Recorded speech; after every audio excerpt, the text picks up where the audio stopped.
300,000 years ago, in the mist-shrouded mountains of what we now call southern China, something impossible happened. Something that rewrites everything we thought we knew about human evolution, survival, and the brutal competition for dominance on prehistoric Earth. Imagine standing in a bamboo forest, so dense that sunlight barely penetrates the canopy. The air is thick, humid, suffocating. You hear it before you see it, a sound that makes your blood run cold. Not a roar, not a scream, but something far more terrifying. The systematic snapping of bamboo stalks, each one as thick as your thigh, breaking like toothpicks. Then you see the shadow, 10 feet tall, 3 times your weight, moving through the forest with impossible silence for something so massive. This is Gigantopithecus blacki, the largest primate that ever walked the earth. And you, a small band of early humans, have just entered its territory. This is not a story about peaceful coexistence. This is not a tale of harmony between species. This is the story of the most brutal, most desperate, most consequential conflict in prehistoric history. A war that determined whether humans would survive or vanish into evolutionary obscurity. Welcome to the war against the ape king. The discovery that changed everything. Our story begins not 300,000 years ago, but in 1935, in a dusty apothecary shop in Hong Kong. A young paleontologist named Ralph von Koenigswald is doing something that would seem absurd today. He's shopping for fossils in what the locals call dragon bone shops. In traditional Chinese medicine, ancient bones ground into powder were believed to have healing properties. Apothecaries across China sold these dragon bones by the pound, never realizing they were destroying priceless prehistoric specimens. Von Koenigswald knew better. He spent his afternoons sifting through baskets of broken fossils, searching for treasures. On this particular afternoon, his hands close around something extraordinary. A tooth. But not just any tooth. This molar is the size of a human fist, larger than any primate tooth ever discovered. It's worn smooth on top from years of grinding tough vegetation, its roots thick as fingers. Von Koenigswald's hands are trembling as he turns it over. He knows immediately what he's holding. This is evidence of a giant. A real giant. Not from mythology or folklore, but from Earth's actual past. He names it Gigantopithecus blacki, the giant ape of black, named after his colleague, Davidson Black. But this single tooth raises more questions than it answers. How large was this creature? When did it live? And, most importantly, did it ever encounter early humans? The answer to that last question, we now know, is yes. And the encounter was nothing short of catastrophic. Reconstructing the monster. For decades, paleontologists had to reconstruct Gigantopithecus from teeth and jaw fragments alone. Imagine trying to describe an elephant having only seen its tusk. The task seems impossible. Yet slowly, painstakingly, scientists pieced together a portrait of the most formidable primate ever to exist. The numbers alone are staggering. Adult males stood 10 feet tall when upright, the height of a basketball hoop. They weighed between 500 and 600 pounds of solid muscle, bone, and fury. Their arms were massive, powerful enough to bend bamboo stalks 6 inches in diameter. Their hands could palm a human skull like a basketball. But size wasn't their only advantage. Gigantopithecus possessed a jaw that could generate over 1,300 pounds of bite force, comparable to a modern grizzly bear.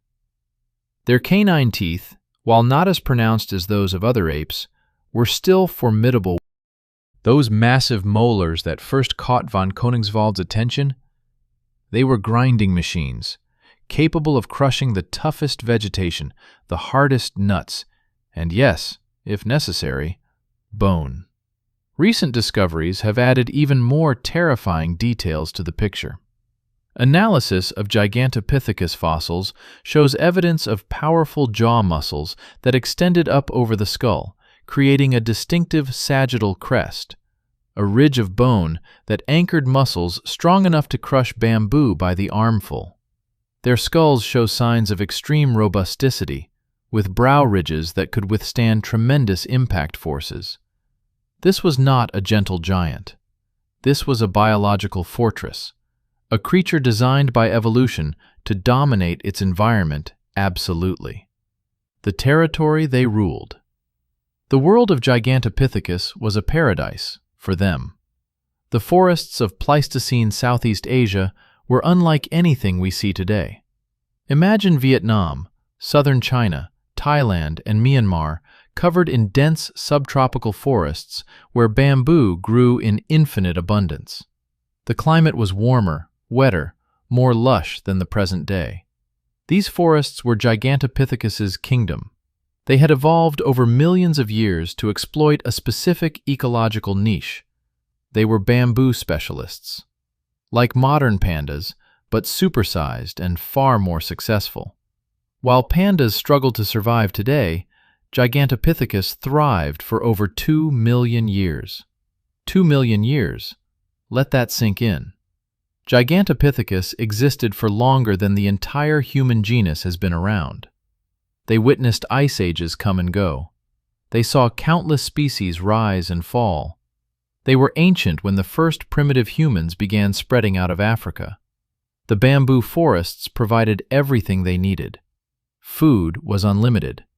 They could consume 80 to 100 pounds of bamboo daily, stripping entire groves bare.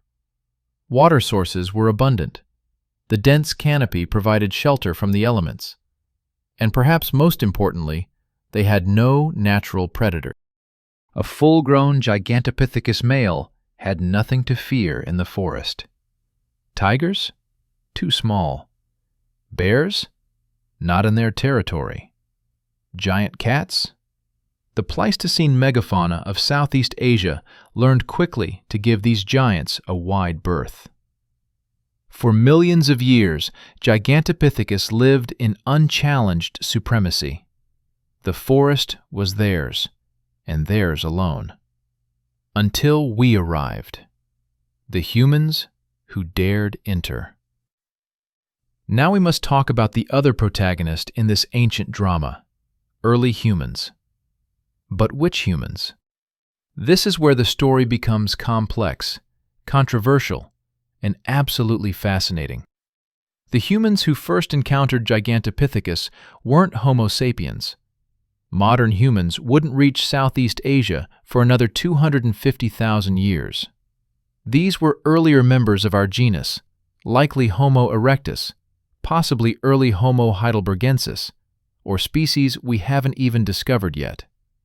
Homo erectus was the great wanderer of the Pleistocene. Originating in Africa roughly 2 million years ago, they spread across the Old World with astonishing success. By 500,000 years ago, Homo erectus populations had reached Indonesia, China, and Southeast Asia. They brought with them something that would change the balance of power forever: technology. These weren't the primitive, brutish cavemen of popular imagination. Homo erectus was sophisticated. They made complex stone tools, not just simple choppers, but carefully crafted hand axes with specific functions. They controlled fire, perhaps the most revolutionary technology in human history. They hunted cooperatively, using strategy and communication to bring down prey far larger than themselves. But they were still small. An average Homo erectus male stood around 5.5 feet tall and weighed perhaps 130 pounds. Compared to Gigantopithecus, they were pygmies. A single adult Gigantopithecus male could physically overpower 4 or 5 humans simultaneously. The size disparity was so extreme that peaceful coexistence should have been inevitable. Humans could hunt smaller game, gather fruits and roots, while Gigantopithecus monopolized the bamboo. Different niches, different resources, no conflict.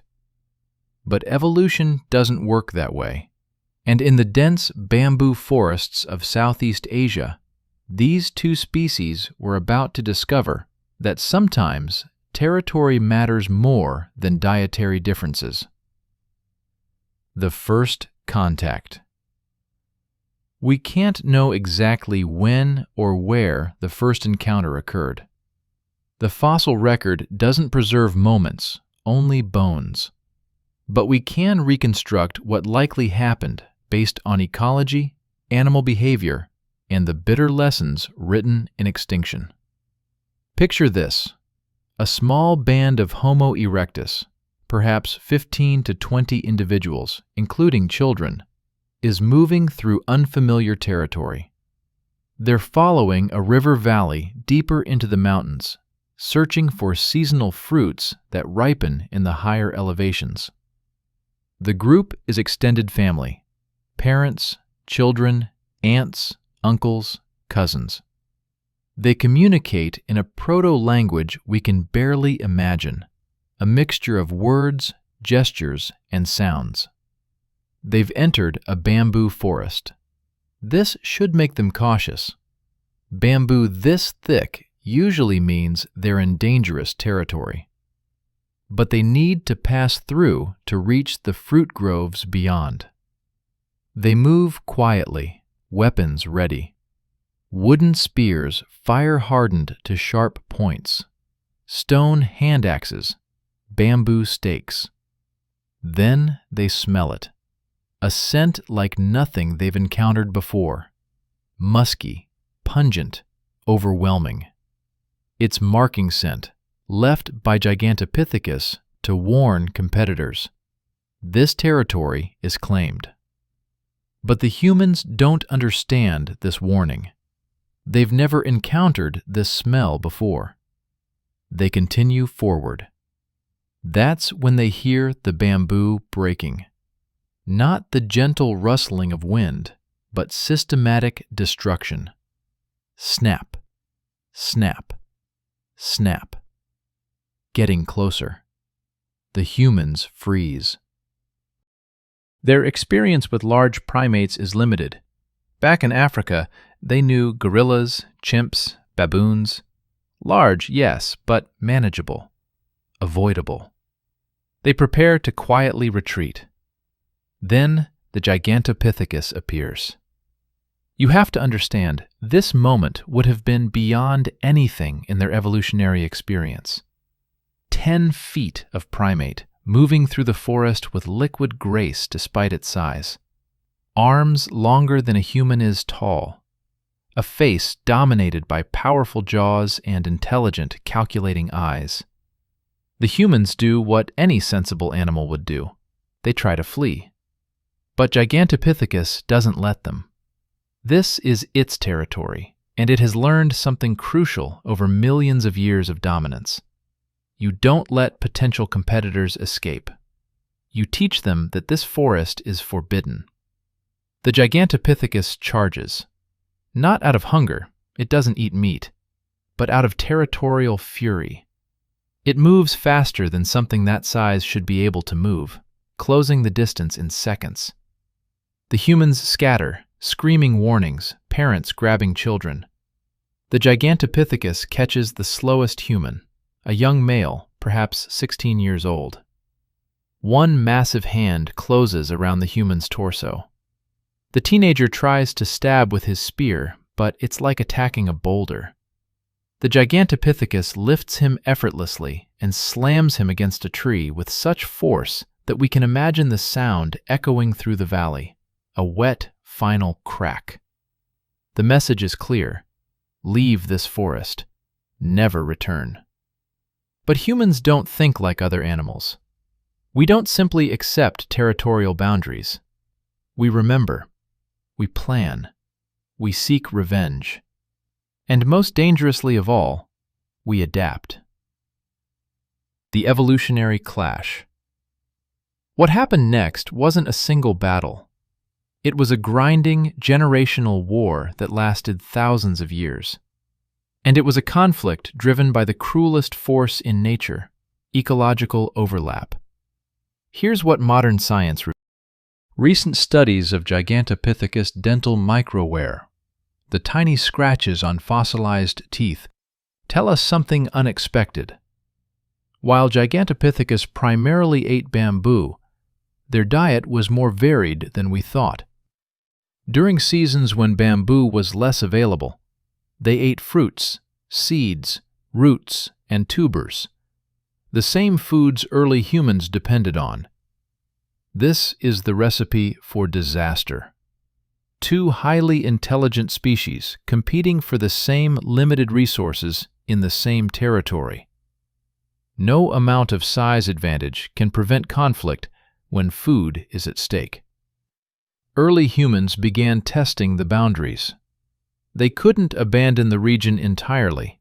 The forests contained too many resources they needed for survival. So they developed strategies. They moved in larger groups. They carried better weapons. They used fire not just for warmth and cooking, but as a tool of intimidation. And slowly, cautiously, they began to push back into Gigantopithecus territory. The Gigantopithecus responded with violence. And why wouldn't they? For millions of years, simple displays of force had been enough to cow any competitor. Surely these tiny bipedal creatures would learn, would submit, would leave. But we didn't leave. And that mistake, that miscalculation based on millions of years of unchallenged dominance, would ultimately doom them. The weapon that changed everything. Let's talk about what made humans different. What made us, despite our physical weakness, despite our small size, despite every biological disadvantage, into the most dangerous predator in Earth's history. The answer isn't strength. It isn't size. It isn't even intelligence alone. The answer is the spear. This seems almost comically simple. A pointed stick. How could something so primitive make the difference between extinction and survival? But the spear represented a revolution in violence. It extended human reach beyond the length of our arms, turned us from prey into predators, and most importantly, allowed us to kill from a Homo erectus had been making sophisticated spears for hundreds of thousands of years. The famous Schöningen spears, discovered in Germany and dating to 300,000 years ago, are masterpieces of prehistoric technology.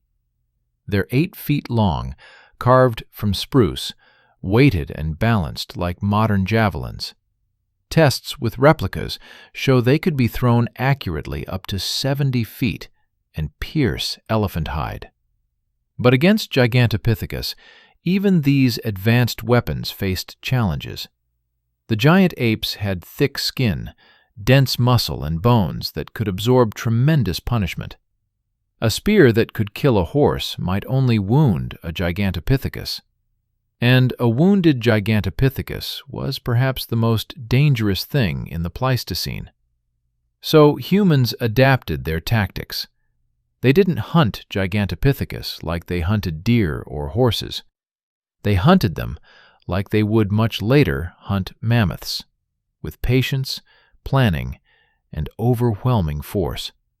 The strategy was called persistence hunting, modified for an enemy that could fight back. A band of 20 to 30 humans would track a Gigantopithecus, following it for hours, sometimes days. They wouldn't attack immediately. They would wait for the right moment, when the giant had entered difficult terrain, or was feeding and distracted, or was separated from others of its kind. Then they would attack from all directions simultaneously, spears flying from the brush, not aiming to kill instantly. That was nearly impossible, but to wound, to weaken, to bleed.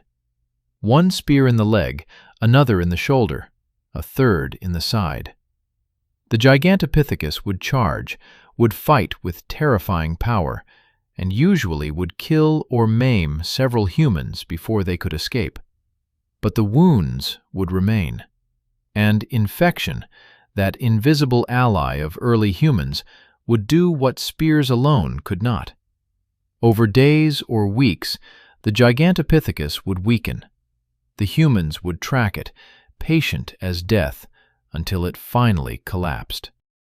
This was warfare as attrition, and humans, frustratingly for the Gigantopithecus, were very good at it. We need to pause here and confront an uncomfortable truth. What I'm describing isn't noble. It isn't heroic in any conventional sense. This is the story of one species systematically eliminating another through superior technology and ruthless persistence. But it's also the story of survival. The early humans fighting Gigantopithecus weren't villains. They were parents protecting children, groups defending territory, people trying to survive in a world that offered no mercy to the weak. The tragedy is that both species were right. The Gigantopithecus were defending a territory that was rightfully theirs by millions of years of occupation. The humans were fighting for resources they needed to survive. There was no compromise possible. The forest wasn't large enough for both. And so the war continued, generation after generation, neither side able to achieve decisive victory, both paying the price in blood. What happened next would determine not just the fate of Gigantopithecus, but the future of human evolution itself. Because this war taught us lessons that would shape our species forever.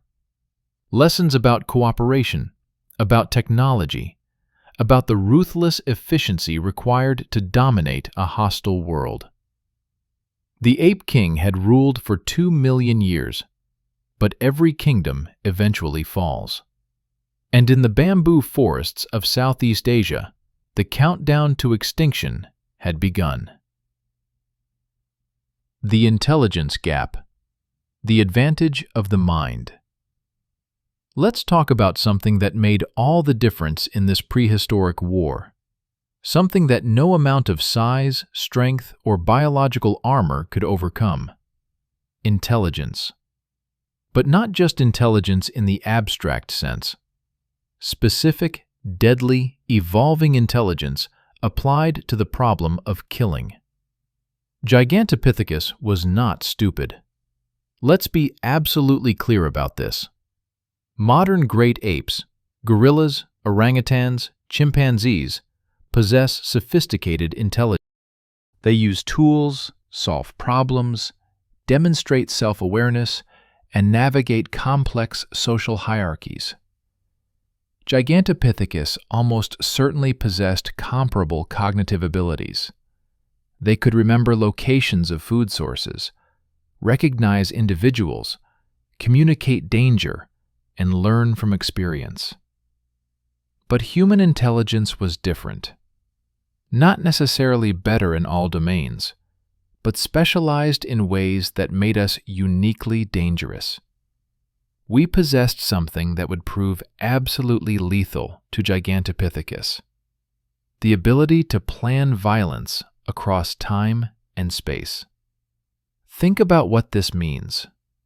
A Gigantopithecus, like most animals, responded to threats in the moment. Danger appears, you fight or flee.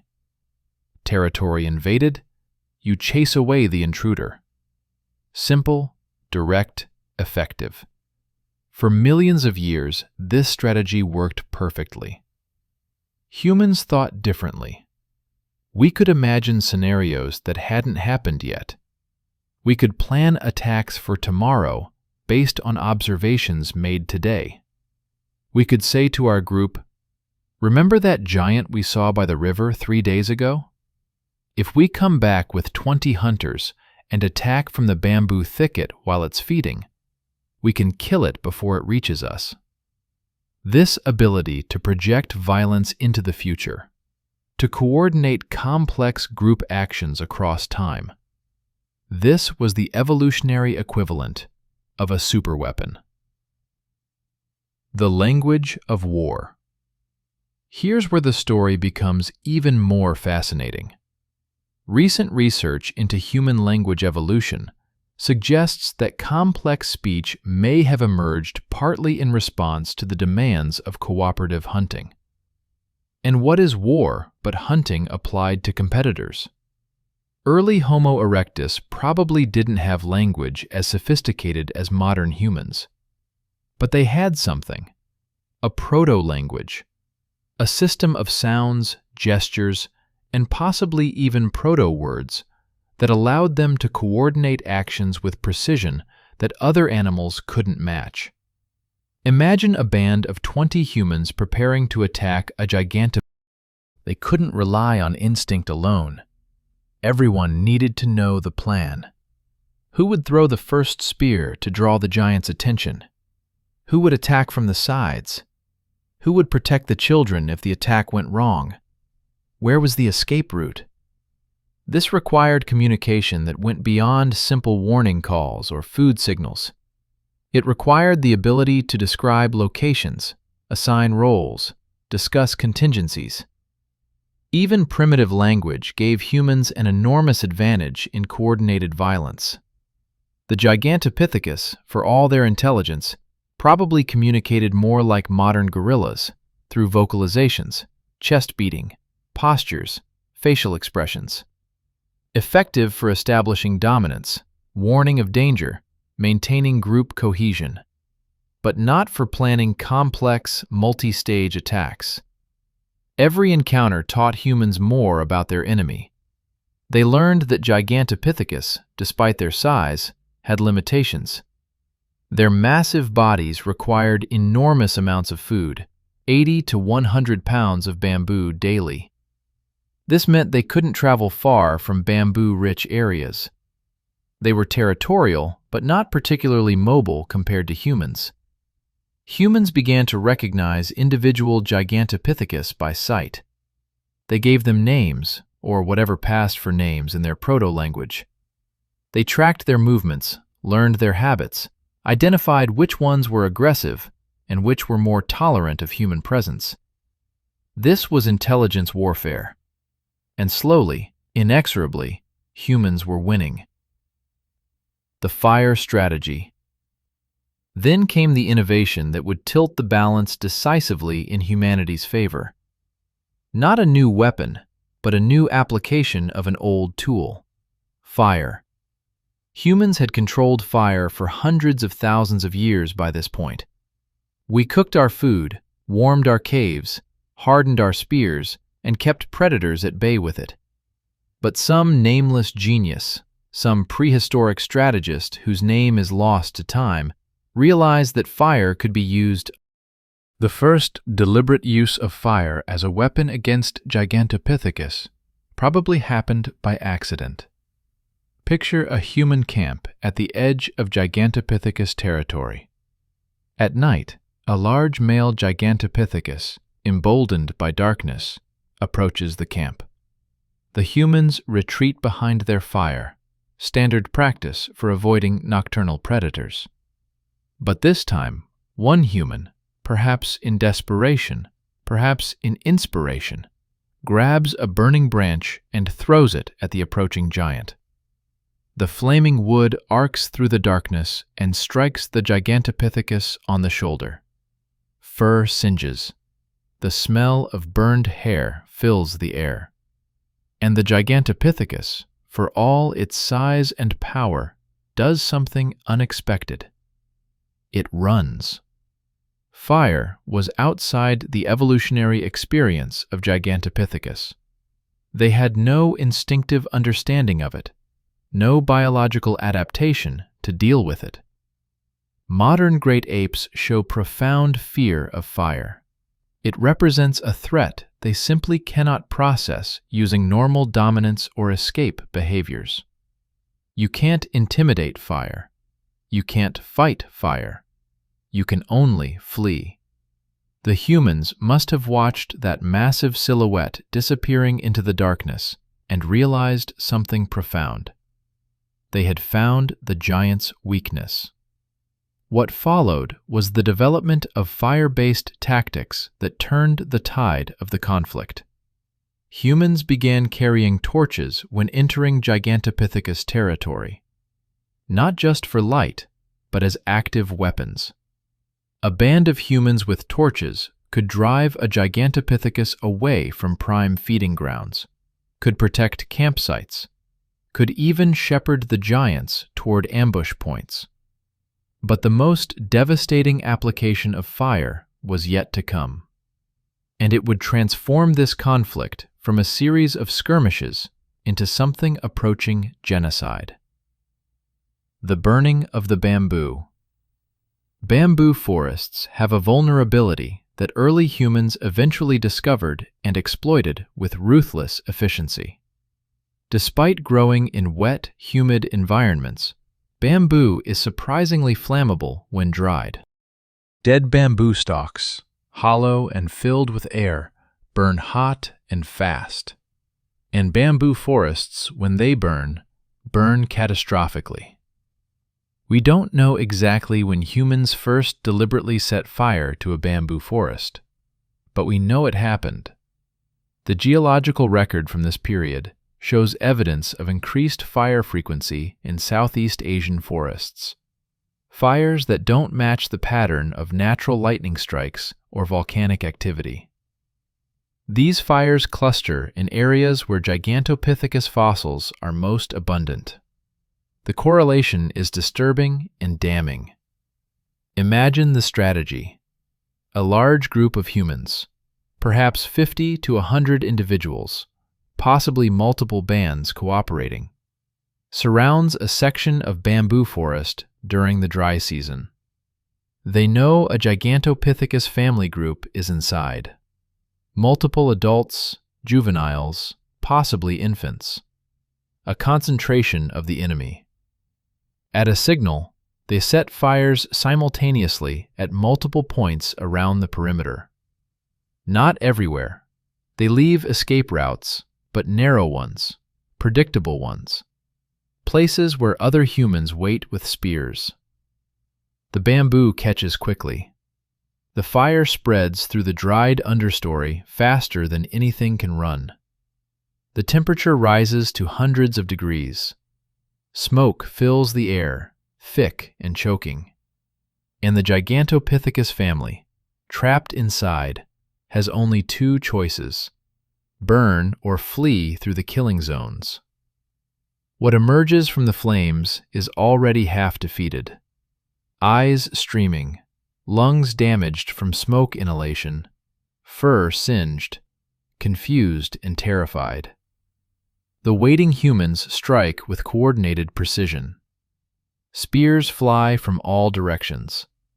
There's no honor in this killing, no fair combat. Just efficiency, just survival. The Gigantopithecus fight back, of course. Even dying, they're incredibly dangerous. Humans die in these attacks, crushed by massive hands, broken by powerful blows. But the kill ratio favors the humans now. For every human killed, 2 or 3 Gigantopithecus die. And crucially, humans reproduce fast. A human female can have a child every 2 to 3 years.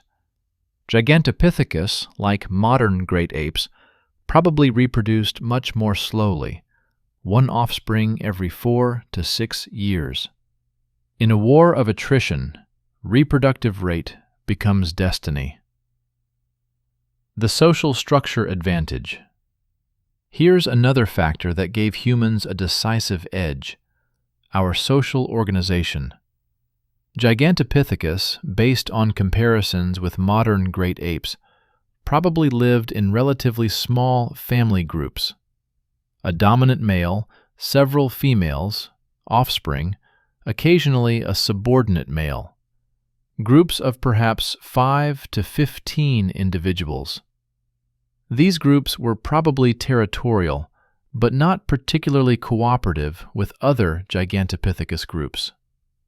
When humans attacked, a Gigantopithecus family fought alone. Humans, in contrast, were beginning to develop more complex social structures. Multiple family groups cooperated. They formed alliances. They shared information about successful tactics. When one band discovered that fire drove away Gigantopithecus, that information spread to other groups. This information sharing accelerated human learning exponentially. Every encounter with Gigantopithecus, whether successful or failed, generated knowledge that could be transmitted to others. Humans began to develop what we might call a doctrine of warfare, a shared understanding of how to fight effectively against this particular enemy. The most effective killing techniques were passed down from generation to generation. Children heard stories around fires about how grandfather's band killed a giant using the fire circle method. Young hunters learned from veterans where to aim spears for maximum damage. Women shared knowledge about which plants could be used to poison water sources in Gigantopithecus territory. This cumulative cultural knowledge gave humans an advantage that grew over time. Each generation started with the accumulated wisdom of all previous generations. Gigantopithecus, lacking this kind of complex information transfer, had to relearn lessons individually. They couldn't warn each other about human tactics across long distances or across generations. The guerrilla war. As the conflict intensified, human tactics evolved toward what we would now recognize as guerrilla warfare. Humans couldn't match Gigantopithecus in direct confrontation. The size and strength disparity was too great. But they didn't need to. They needed only to make the forest unsafe for the giants. Human bands began conducting what we might call terror raids.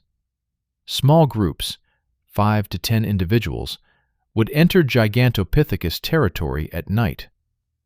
They would locate sleeping sites and attack with fire and spears, then disappear before the giants could mount an effective defense.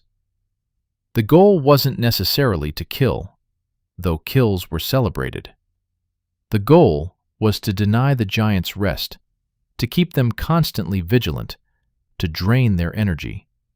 Sleep deprivation is a killer in nature. Animals need rest to heal, to process food, to maintain immune function.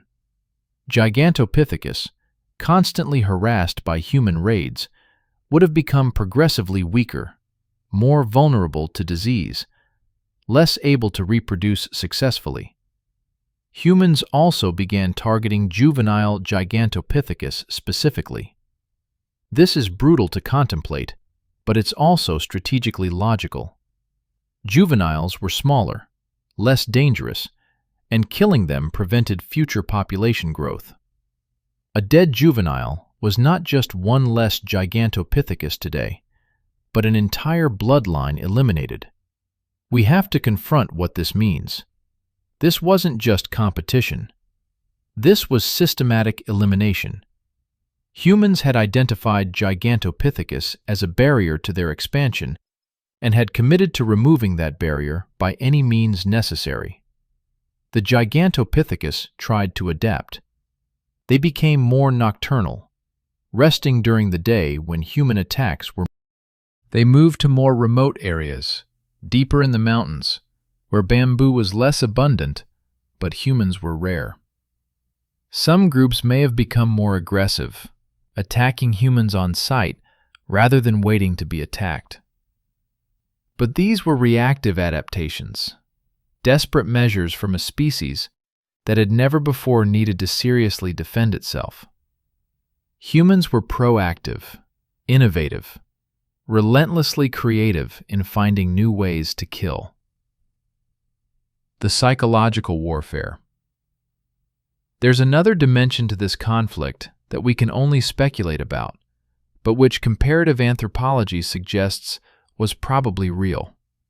Psychological warfare.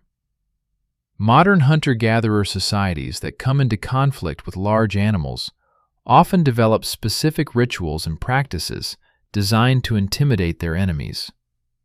They paint their bodies, create fearsome masks, use loud instruments to create terrifying sounds. The goal is to magnify apparent threat through display. Early humans in Southeast Asia may have done something similar when confronting Gigantopithecus. Imagine a band of 30 humans approaching a Gigantopithecus family. They're chanting in unison, a rhythmic, repetitive sound that carries through the forest. They're carrying torches that make them appear larger in the darkness. They've painted their faces with ash and blood, transforming themselves into something that doesn't look entirely human. To the Gigantopithecus, this would have been profoundly unsettling. Humans were already unpredictable and dangerous. But humans who appeared to be something other than human, who moved with uncanny coordination, who made sounds that suggested numbers far larger than the visible group, this would have triggered deep primate anxieties. Chimpanzees engage in psychological warfare during territorial conflicts. They perform charging displays, make themselves appear larger, create cacophonous noise to intimidate rivals. Humans almost certainly did the same, but with greater sophistication and deliberate intent. The goal was to make every encounter costly, not just physically, but psychologically. To create in Gigantopithecus a growing sense of dread associated with human presence. To transform the forest from their domain into a place of constant anxiety. And it worked. We know it worked because of what happened next. The Great Retreat. The Shrinking Kingdom. The fossil record tells a clear story, even if it can't capture every detail. Around 300,000 years ago, Gigantopithecus was distributed across a wide range in Southeast Asia, from southern China through Vietnam, Myanmar, Thailand, and possibly into Indonesia. They were numerous, successful, secure. But then, something changed. The fossils become less common. The geographic range begins to contract. By 200,000 years ago, Gigantopithecus appears to be restricted to increasingly isolated pockets of dense forest. By 150,000 years ago, they're found in only a handful of locations. And then, around 100,000 years ago, the fossils stop completely. Extinction. But this wasn't extinction through climate change, as happened to many megafauna species. The climate during this period was relatively stable. The bamboo forests didn't disappear. In fact, bamboo became more widespread during this era. If Gigantopithecus had been well adapted to its environment, it should have thrived. Instead, it vanished. And the only significant change in the ecosystem during this period was the increasing presence and technological sophistication of early humans. The evidence points to one conclusion: we killed them. Not in a single battle, not in a dramatic final confrontation, but through 10,000 small conflicts over hundreds of thousands of years. We pushed them from prime territory into marginal habitats. We disrupted their reproduction through constant harassment. We killed their young, burned their forests, poisoned their water sources, and made their lives unbearable. And when they were restricted to their final refuges, isolated mountain valleys where bamboo still grew, but where they were cut off from other Gigantopithecus populations, we finished the job. The final stand. We can imagine the end based on what we know about population collapse in isolated species. The last Gigantopithecus populations would have been small, perhaps a dozen individuals in scattered locations, no longer able to find mates, no longer able to maintain genetic diversity. They would have known they were dying. Great apes are intelligent enough to recognize death, to grieve their fallen, to understand loss. The last Gigantopithecus would have been born into a world where they were alone, where no calls answered their own, where the forest that should have been filled with their kind was empty. And still, humans would have hunted them, because that's what we do. We don't stop when an enemy is defeated. We continue until they're extinct, until the threat is eliminated completely. The last Gigantopithecus probably died in some remote valley, alone, perhaps killed by humans, perhaps dying of disease or starvation. There was no witness to record this moment, no one to mark the passing of a species that had existed for over 2 million years. Just silence in the bamboo forest, and another evolutionary line ending forever. This is the uncomfortable truth about human success. We are successful precisely because we are willing to do whatever it takes to survive. We don't share. We don't coexist. We eliminate competition with ruthless efficiency. Gigantopithecus was just the first of many species that would learn this lesson too late. But the war against the ape king taught humanity something crucial, lessons that would shape our species forever and turn us into the dominant force on planet Earth. What were those lessons? And how did they transform us from small, vulnerable primates into the apex predator that would eventually reshape the entire planet? The answer lies in understanding what this war cost us, what it taught us, and how it fundamentally changed the trajectory of human evolution. The cost of victory. The price written in bone. Let's talk about what this war cost humanity. Because victory is never free, and the conflict with Gigantopithecus left scars on our species that shaped us in ways we're only beginning to understand. The fossil record from this period tells a brutal story. Human remains from Southeast Asia during the Gigantopithecus era show something disturbing: an unusually high frequency of traumatic injuries. Crushed skulls, shattered ribs, fractured limbs that healed poorly or not at all, vertebrae compressed by massive downward force. These aren't the injuries you get from falling or hunting accidents. These are the injuries you get from being struck by something immensely powerful, something that can generate forces that human bodies simply weren't designed to withstand.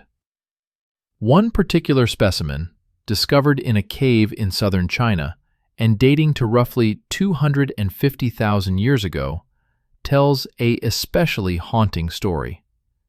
It's the skeleton of an adult human male, probably in his 20s. His right arm shows evidence of having been literally torn from the socket, not dislocated, but avulsed, ripped away with such force that the bone splintered. His rib cage on the left side is completely crushed, every rib broken, driven inward into what would have been his lungs and heart. The archaeologist who discovered this skeleton initially thought it might have been crushed by rockfall. But the pattern of injuries doesn't match that scenario. The damage is too focused, too specific. It looks exactly like what you'd expect if something enormously strong grabbed this man with one hand and squeezed until bones broke. He didn't die instantly. We know this because some of the rib fractures show early signs of healing, tiny calcium deposits that indicate his body tried to repair the damage. He survived the attack long enough to make it back to his group, long enough for them to try to care for him, but not long enough to recover. He probably died days later from internal bleeding or infection, in agony, surrounded by family who could do nothing to help. This wasn't an isolated case. Multiple human skeletons from this era show similar catastrophic trauma. And these are only the ones we've found, the tiny fraction of deaths that happened to occur in conditions that allowed fossilization. For every human skeleton showing evidence of Gigantopithecus attack, there were probably hundreds or thousands of others whose remains scattered in the forest, consumed by scavengers, lost to time. The generations of warriors. Think about what this means for early human society. This wasn't a conflict that lasted years or even decades. This was a war that consumed generations. Children grew up hearing stories of the giants. They learned from an early age to recognize the signs of Gigantopithecus' presence: the broken bamboo, the musky scent, the massive knuckle prints in soft earth. Boys were trained as warriors almost from the moment they could walk. They practiced with small spears, learned to move silently through the forest, studied the tactics that had worked and the mistakes that had gotten their fathers and uncles killed. This wasn't optional education. This was survival training. Girls learned different but equally crucial skills.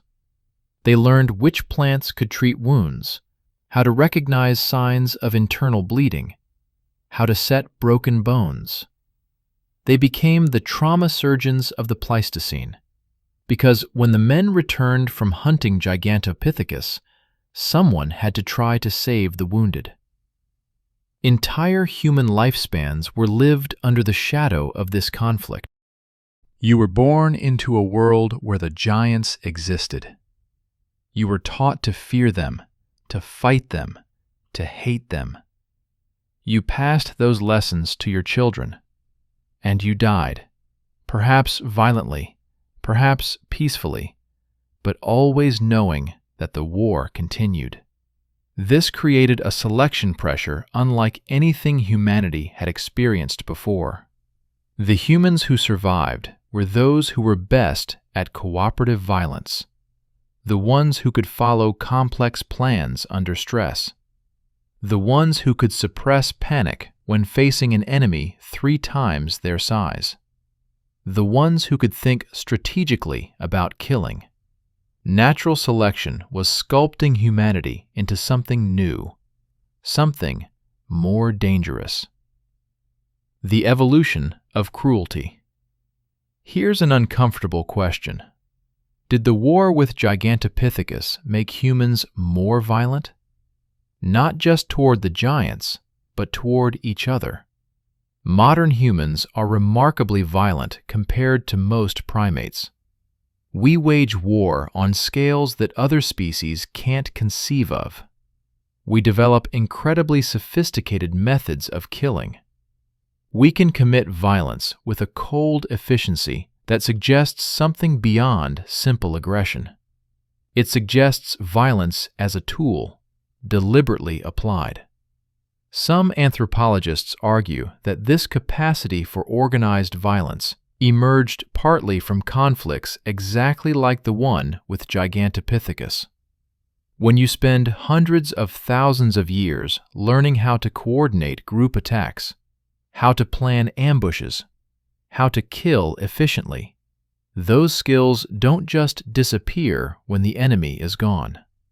The tactics humans developed to fight Gigantopithecus would have been equally effective against other human groups. The fire circle technique? Devastating against rival bands. The night raids? Perfect for eliminating competing tribes. The targeted killing of juveniles? Equally applicable to enemy children. We became good at warfare because we had to be. And once we were good at it, we discovered applications far beyond our original. This doesn't mean the Gigantopithecus conflict made humans evil.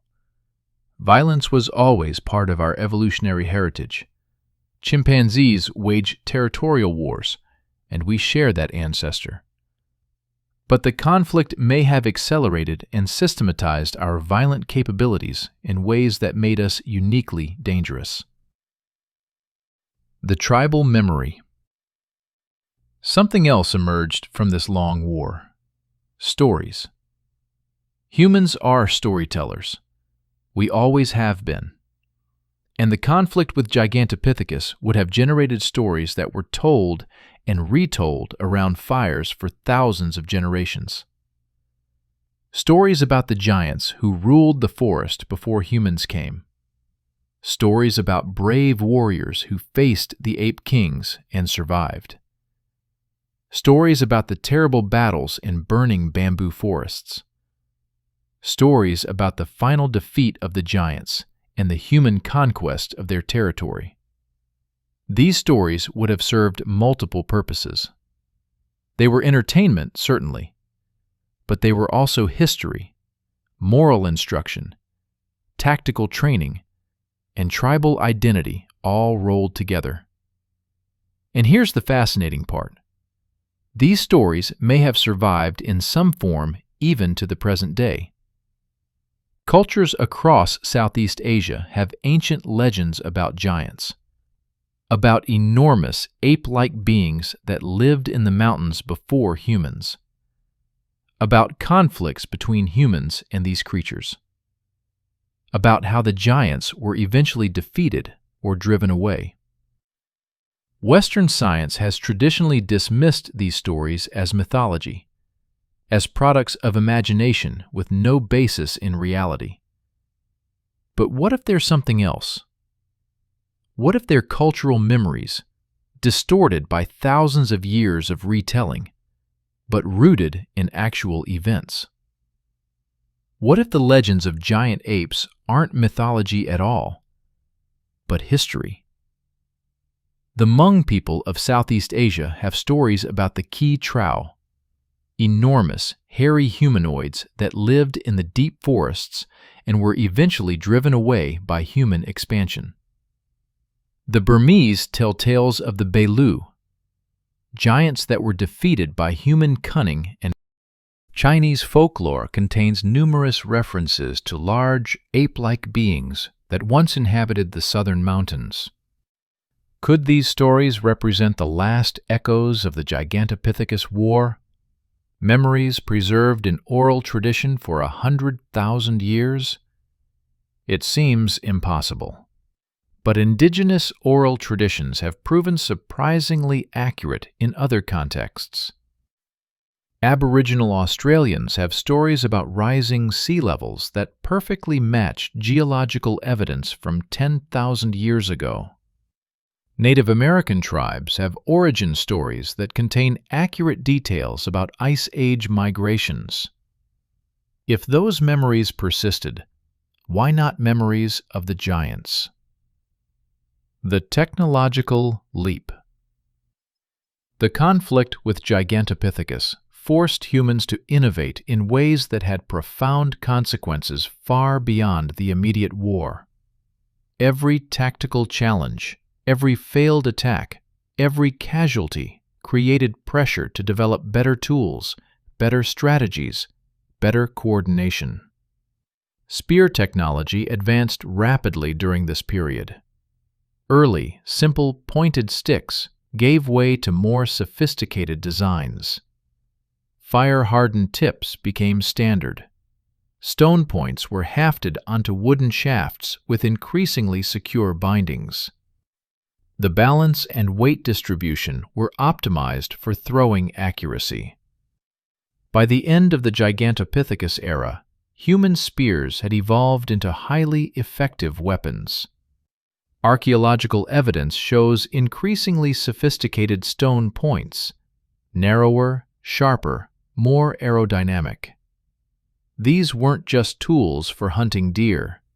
These were weapons designed to penetrate thick hide and reach vital organs on large, dangerous prey. But the innovations went beyond weapons. Humans developed better methods of preserving fire, allowing them to carry it reliably when moving through hostile territory. They created primitive torches that could burn for hours. They learned to create fire quickly using friction methods, reducing dependence on maintaining existing flames. Social organization became more sophisticated. Larger groups required new forms of leadership and decision-making. Someone had to coordinate attacks involving dozens of people. Someone had to resolve disputes about resources and tactics. Someone had to decide when to fight and when to retreat. This may have been when the first true leaders emerged in human society. Not just dominant males who maintained position through physical strength, but strategic thinkers who earned respect through successful planning and wise decisions. Language almost certainly became more complex during this period. The demands of coordinating hunts and warfare required increasingly sophisticated communication. Words for locations, for tactics, for types of attacks. Grammar structures that allowed for future tense. Tomorrow we will attack from the north. Conditional statements. If the giant charges, we scatter and reform at the river. Every linguistic advancement made humans more dangerous, more capable of planning, more able to learn from experience and transmit knowledge to others. The diet revolution. Here's something unexpected. The conflict with Gigantopithecus may have indirectly contributed to changes in human diet that had enormous evolutionary consequences. Gigantopithecus controlled access to prime bamboo forests. But these forests also contained other resources: fruits, tubers, small animals. By restricting human access to these forests, Gigantopithecus forced humans to diversify their diet, to find alternative food sources. This may have accelerated human adoption of hunting as a primary food source. If the forests were dangerous, then the savannas and river valleys became more attractive. And in those environments, meat was more available than plant foods. Increased meat consumption has profound effects on human evolution. Meat is calorie-dense and nutrient-rich, particularly in fats and proteins crucial for brain development. Cooking meat, which humans were already doing by this point, makes it even more digestible, allowing more calories to be extracted.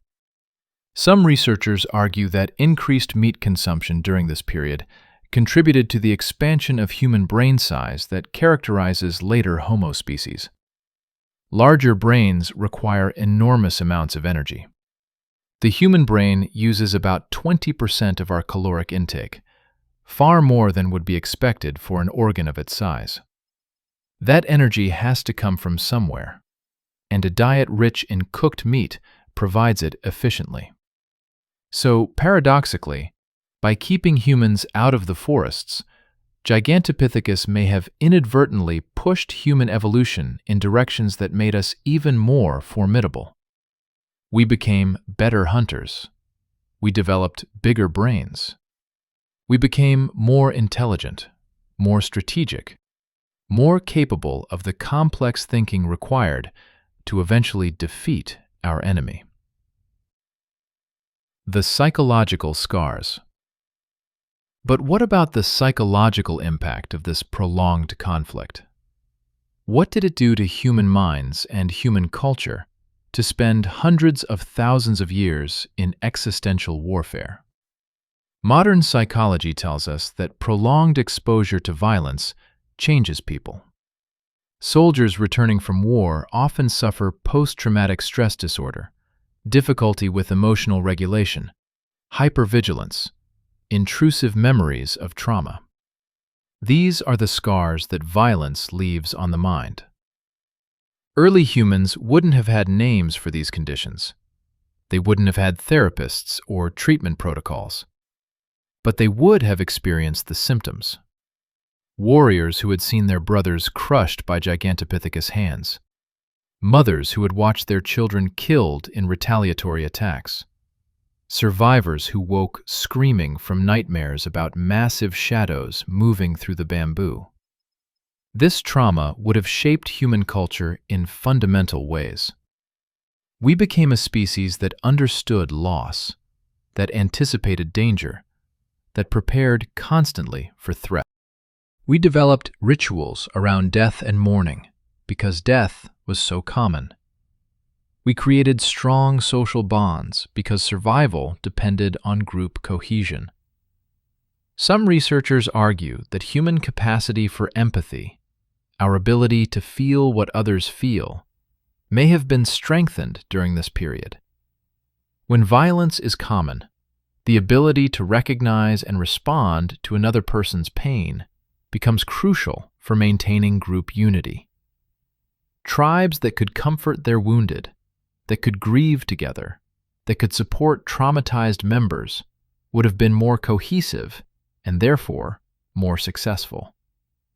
But we also became capable of remarkable cruelty, because sometimes survival requires the ability to suppress empathy, to see an enemy not as a living being, but as an obstacle to be removed. The Gigantopithecus were intelligent creatures. They cared for their young. They felt fear and pain. But humans learned to kill them anyway, because the alternative was our own extinction. This tension between empathy and cruelty, between cooperation and violence, became encoded in human nature. We are capable of extraordinary kindness and unspeakable brutality, often simultaneously. We can love our family while planning to destroy our enemies. We can mourn our dead while celebrating their killers. The Gigantopithecus War didn't create these contradictions, but it refined them, sharpened them, made them central to human psychology. The lessons learned. So what did humanity learn from the war against the ape king? What lessons did we carry forward that would shape the rest of human history? First, we learned that size doesn't matter. Despite being physically inferior to Gigantopithecus in every measurable way, humans won. This taught us something crucial, that intelligence, technology, and cooperation could overcome any physical disadvantage. This lesson would be applied again and again throughout human history, as we faced and defeated species far larger and stronger than ourselves. Second, we learned the power of systematic violence. Individual bravery wasn't enough. Random attacks weren't enough. Victory required organization, planning, sustained effort across generations. This was perhaps the birth of warfare as we understand it. Violence as an organized, purposeful activity aimed at specific strategic goals. Third, we learned that territory could be taken, that competitors could be eliminated, that the world could be reshaped according to human needs. Before the Gigantopithecus conflict, humans were probably more cautious, more willing to avoid conflict, more likely to retreat from superior force. After it, we became expansionist, confident, willing to fight for resources rather than seeking alternatives. Fourth, we learned the importance of cultural transmission. The groups that shared knowledge most effectively, that passed down tactical innovations most reliably, that learned from others' mistakes, these groups survived. This accelerated the development of culture as a survival mechanism. And finally, perhaps most importantly, we learned that extinction was possible. Not just for prey animals, not just for competitors, but for species as intelligent and successful as Gigantopithecus. They had ruled their forest for 2 million years. They were perfectly adapted to their environment. They had no natural predators, and yet we erased them. This taught us that dominance was temporary, that success could be fleeting, that the only way to ensure survival was constant vigilance, constant innovation, constant expansion. This anxiety, this knowledge that extinction was always possible, became part of human consciousness. It drives us still. The silence after the war. Eventually, the war ended. Not with a dramatic final battle, not with a treaty or an armistice, but with a whimper. The last Gigantopithecus died. The bamboo forests fell silent. And humans, for the first time in hundreds of thousands of years, could enter those forests without fear. Imagine what that moment must have felt like. The first generation of humans who grew up without the giants. Children who heard stories about the ape kings but never saw one. Young warriors trained in tactics that were no longer needed. There must have been a strange emptiness. The enemy that had defined human existence in Southeast Asia for so long was gone. The threat that had shaped society, culture, technology, and psychology had vanished. What do you do when the war you fought for 1,000 generations suddenly ends? You find new enemies. Because humans have become very good at warfare. We had developed tools, tactics, and social structures optimized for conflict. These didn't disappear just because Gigantopithecus was extinct. Instead, we turned them on each other, and on every other species that stood between us and the resources we wanted. The mammoths, the giant ground sloths, the saber-toothed cats, the cave bears. One by one, we would hunt them down, drive them to extinction, claim their territories as our own. Gigantopithecus was just the beginning. They were the first species to learn that humans were not prey, not competitors, but something new. An extinction event in bipedal form, spreading across the world, eliminating everything in our path. But even as we spread, even as we conquered, even as we became the dominant species on the planet, we carried with us the memories of the giants. In our stories, in our nightmares, in our instinctive fear of the dark forest and the things that might be watching from the shadows. The war was over, but its echoes would reverberate through human consciousness forever. The archaeological evidence. Reading the bones. Now let's talk about how we know all of this. Because this story isn't speculation or fantasy. It's reconstruction based on hard scientific evidence. The bones don't lie. They tell us stories written in calcium and minerals, stories that have waited hundreds of thousands of years to be read. The first challenge facing paleontologists studying this conflict is obvious. Fossils are rare. For every animal that lived, only a tiny fraction died in conditions that allowed fossilization. And of those fossils, only a tiny fraction survived geological processes to be discovered by humans millions of years later. This means we're looking at an incomplete picture. We have perhaps one fossil for every million individuals that lived. We're reconstructing a war from scattered fragments, like trying to understand a battle by finding 3 bullets and a broken sword. But those fragments tell us more than you might think. Gigantopithecus fossils, more than 2,000 specimens discovered to date, come almost entirely from cave deposits in southern China, Vietnam, and Thailand. Most are teeth and jaw fragments, because these are the hardest parts of the skeleton and most likely to fossilize. But we also have some postcranial elements, parts of the body below the skull, that give us crucial information about how these animals lived and died. And here's what's fascinating. Many of these fossils show signs of trauma.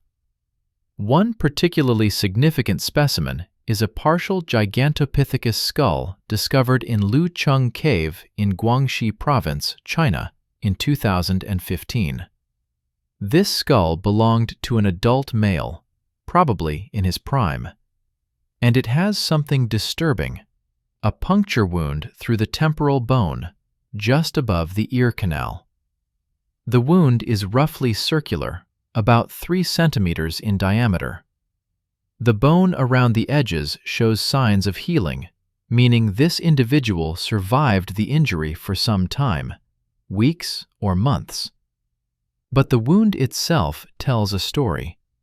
The size and shape are consistent with a penetrating injury from a wooden spear. Stone-tipped spears would have created a different fracture pattern. This looks like a fire-hardened wooden point, driven into the skull with tremendous force. The kind of force you'd get from a thrown spear at close range. Someone tried to kill this Gigantopithecus with a spear to the head. They failed. The giant survived long enough for bone to begin healing, but it must have been a devastating injury, possibly causing brain damage, certainly causing immense pain. This is direct physical evidence of human Gigantopithecus conflict, a smoking gun written in bone. The cut marks mystery. But the most controversial evidence comes from what aren't on the Gigantopithecus bones, or rather, what occasionally are.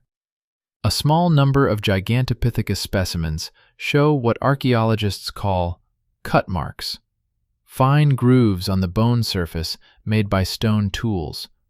These marks are distinctive. Natural processes, animal gnawing, geological abrasion, create different patterns. Cut marks from stone tools are relatively straight, occur in parallel clusters, and appear in specific anatomical locations related to butchering. Now, finding cut marks on animal bones from the Pleistocene isn't unusual. Humans butchered their prey, and the stone tools they used left these telltale marks. We find cut marks on deer bones, horse bones, elephant bones, anywhere humans were processing meat. But finding them on Gigantopithecus bones is different. Because remember, Gigantopithecus wasn't food. These were primates, close relatives evolutionarily speaking. Modern humans generally don't eat other primates. It's taboo across most cultures, and for good reason. Disease transmission between closely related species is far more likely. So why would early humans be processing Gigantopithecus bodies with stone tools? The archaeological community is divided on this question. Some researchers argue the cut marks are evidence of cannibalism in the broad sense, humans killing and consuming Gigantopithecus as they would any other prey animal. Others suggest the marks indicate something else, perhaps ritual defleshing of enemies, or trophy taking, or simply expedient use of resources in times of scarcity. But there's another possibility. One that's darker and more strategic. Perhaps humans were processing Gigantopithecus bodies not to eat them, but to learn from them, to understand their anatomy, to identify vulnerable points, to develop better killing techniques.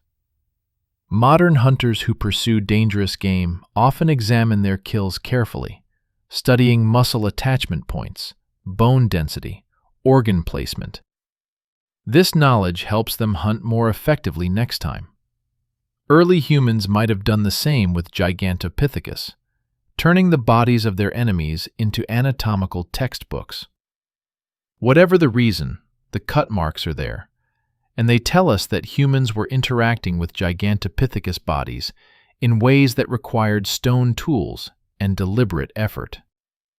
The cave deposits.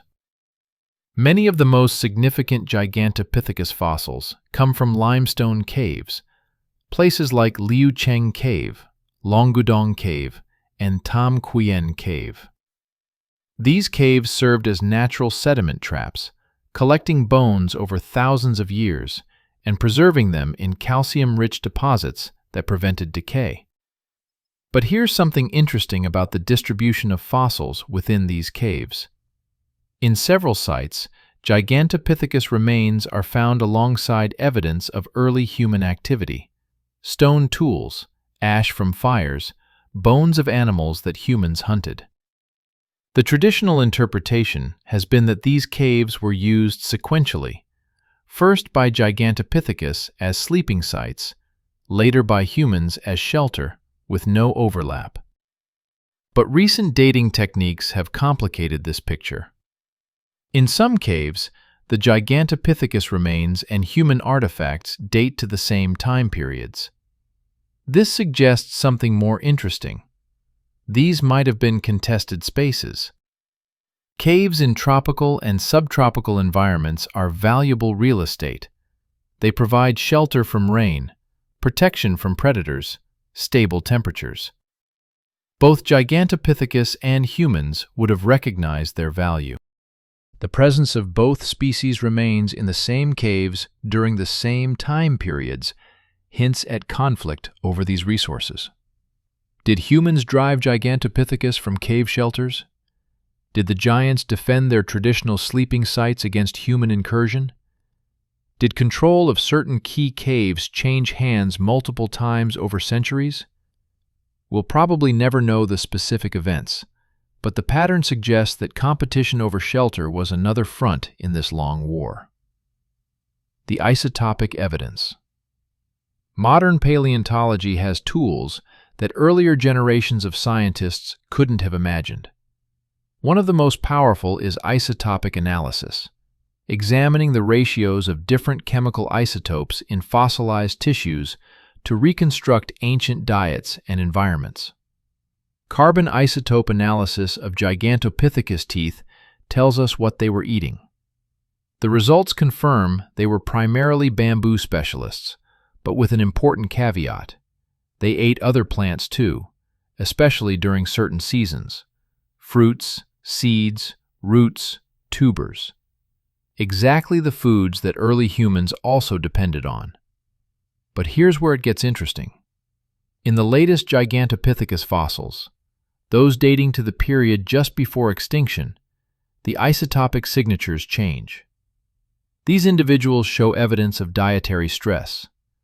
They're eating lower quality foods, plants they wouldn't normally consume, mixing more C3 and C4 plants in their diet in ways that suggest desperation rather than preference. This is the isotopic signature of starvation. Not sudden starvation, but chronic nutritional stress over extended periods. These giants were slowly running out of food. Why? Climate change is one possible explanation, but the climate during this period was relatively stable. Bamboo forests were expanding, not contracting. If anything, conditions were becoming more favorable for Gigantopithecus. The more likely explanation is human pressure was forcing Gigantopithecus out of prime feeding territories into marginal habitats where food was less abundant and of lower quality. The dietary stress evident in the isotopes is the chemical signature of defeat, a species being slowly starved out of existence by a more efficient competitor. The timing of extinction. Until recently, Pinning down exactly when Gigantopithecus went extinct was challenging. Fossil dating techniques have significant margins of error, especially for specimens hundreds of thousands of years old. Early estimates suggested Gigantopithecus might have survived until as recently as 100,000 years ago. But a groundbreaking study published in 2024 used advanced uranium series dating on Gigantopithecus teeth from multiple sites across southern China. The results were startling in their precision. Gigantopithecus blacki went extinct between 215,000 and 205,000 years ago, a remarkably narrow window in geological terms. This timing is significant for several reasons. First, it corresponds exactly with a period of increasing human sophistication in Southeast Asia. Stone tools from this era show marked improvement in design and execution. Fire use becomes more widespread. Evidence of organized hunting increases. Second, this is well before the arrival of Homo sapiens in the region. Modern humans didn't reach Southeast Asia until roughly 70,000 years ago. This means Gigantopithecus was driven to extinction by earlier human species, most likely Homo erectus, or possibly early Denisovans. This is important because it demonstrates that you didn't need modern human intelligence to eliminate a competitor species. Homo erectus, with more limited cognitive abilities than Homo sapiens, was still smart enough, organized enough, and ruthless enough to win an extinction-level conflict.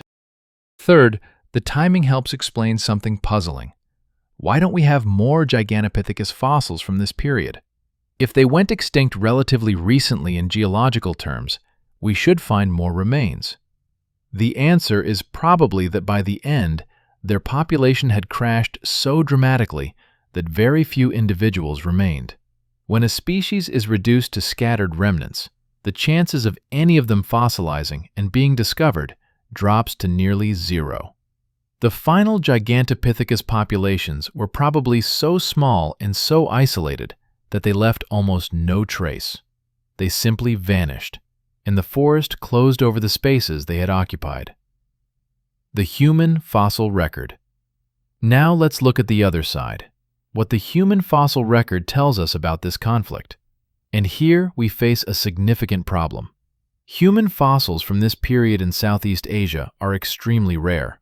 We have scattered finds, a tooth here, a jaw fragment there, but nothing like the complete skeletons that would give us detailed information about these people. What we do have is stone tools. Thousands upon thousands of stone tools. Choppers, hand axes, scrapers, points. They're found throughout the region, often in the same locations where Gigantopithecus fossils occur. The technology shows clear progression over time. Early tools from 500,000 years ago are relatively crude, functional but basic.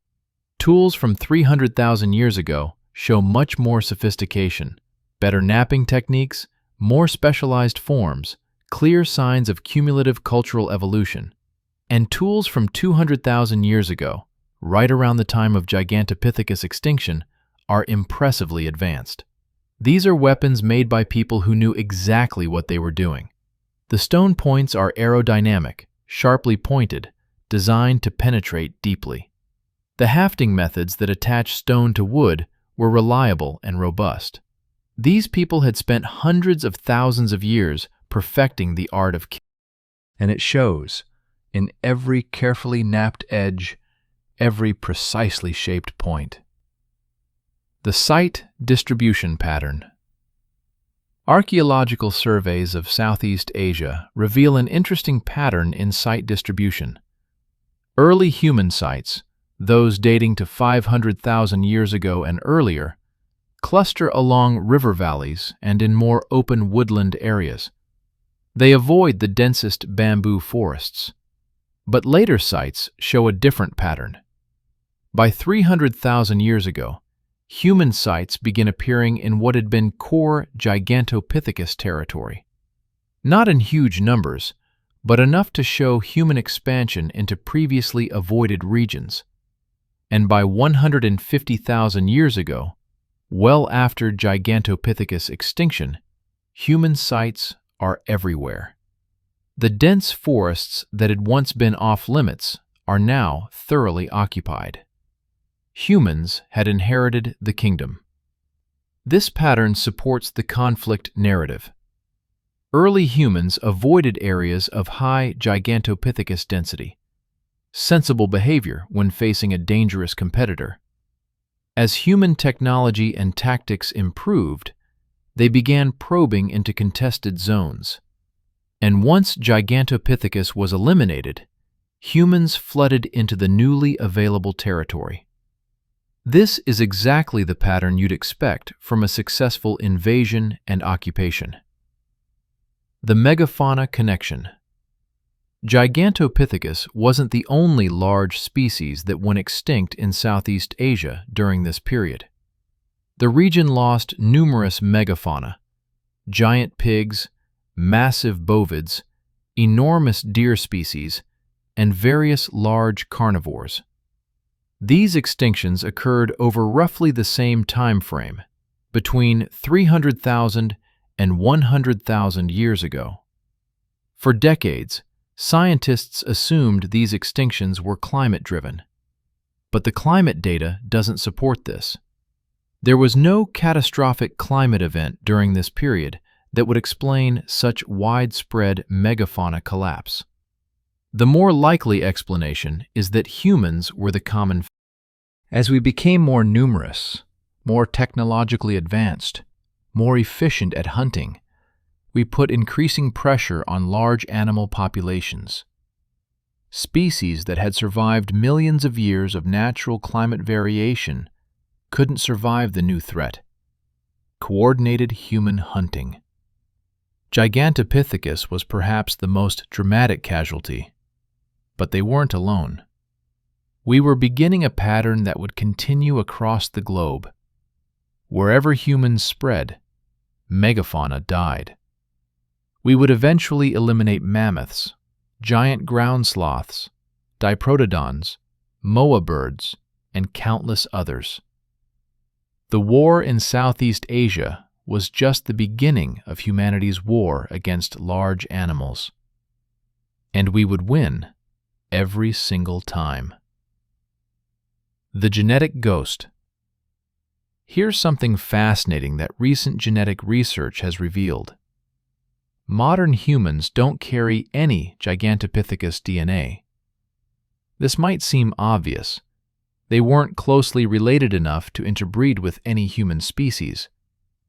But it's worth stating explicitly because it means something important. When modern humans expanded out of Africa, we encountered other human species: Neanderthals, Denisovans, possibly others. And we didn't just fight them. We also interbred with them. Most modern humans carry small amounts of Neanderthal DNA, evidence of ancient interbreeding. But there are also human populations that show no evidence of interbreeding with other human species they must have encountered.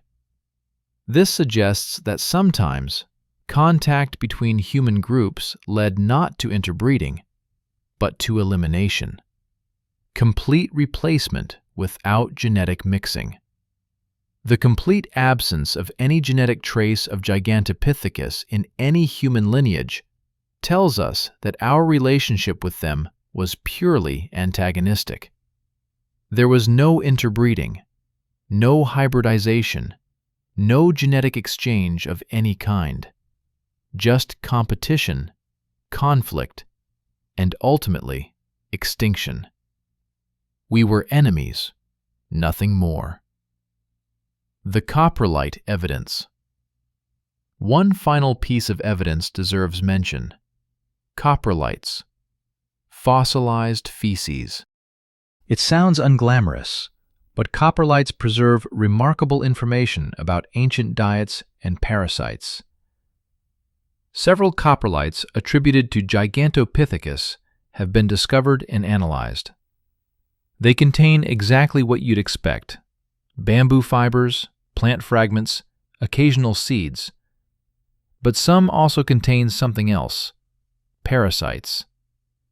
These parasites are species-specific intestinal worms that require direct fecal-oral transmission to spread. They couldn't survive long outside a host, and they couldn't jump between distantly related species. The interesting part is that these same parasites have been found in coprolites from early humans in the same region and time period.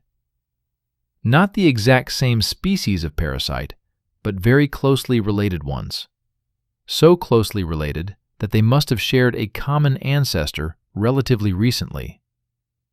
This suggests that humans and Gigantopithecus were in close contact, close enough for parasites to occasionally jump between species.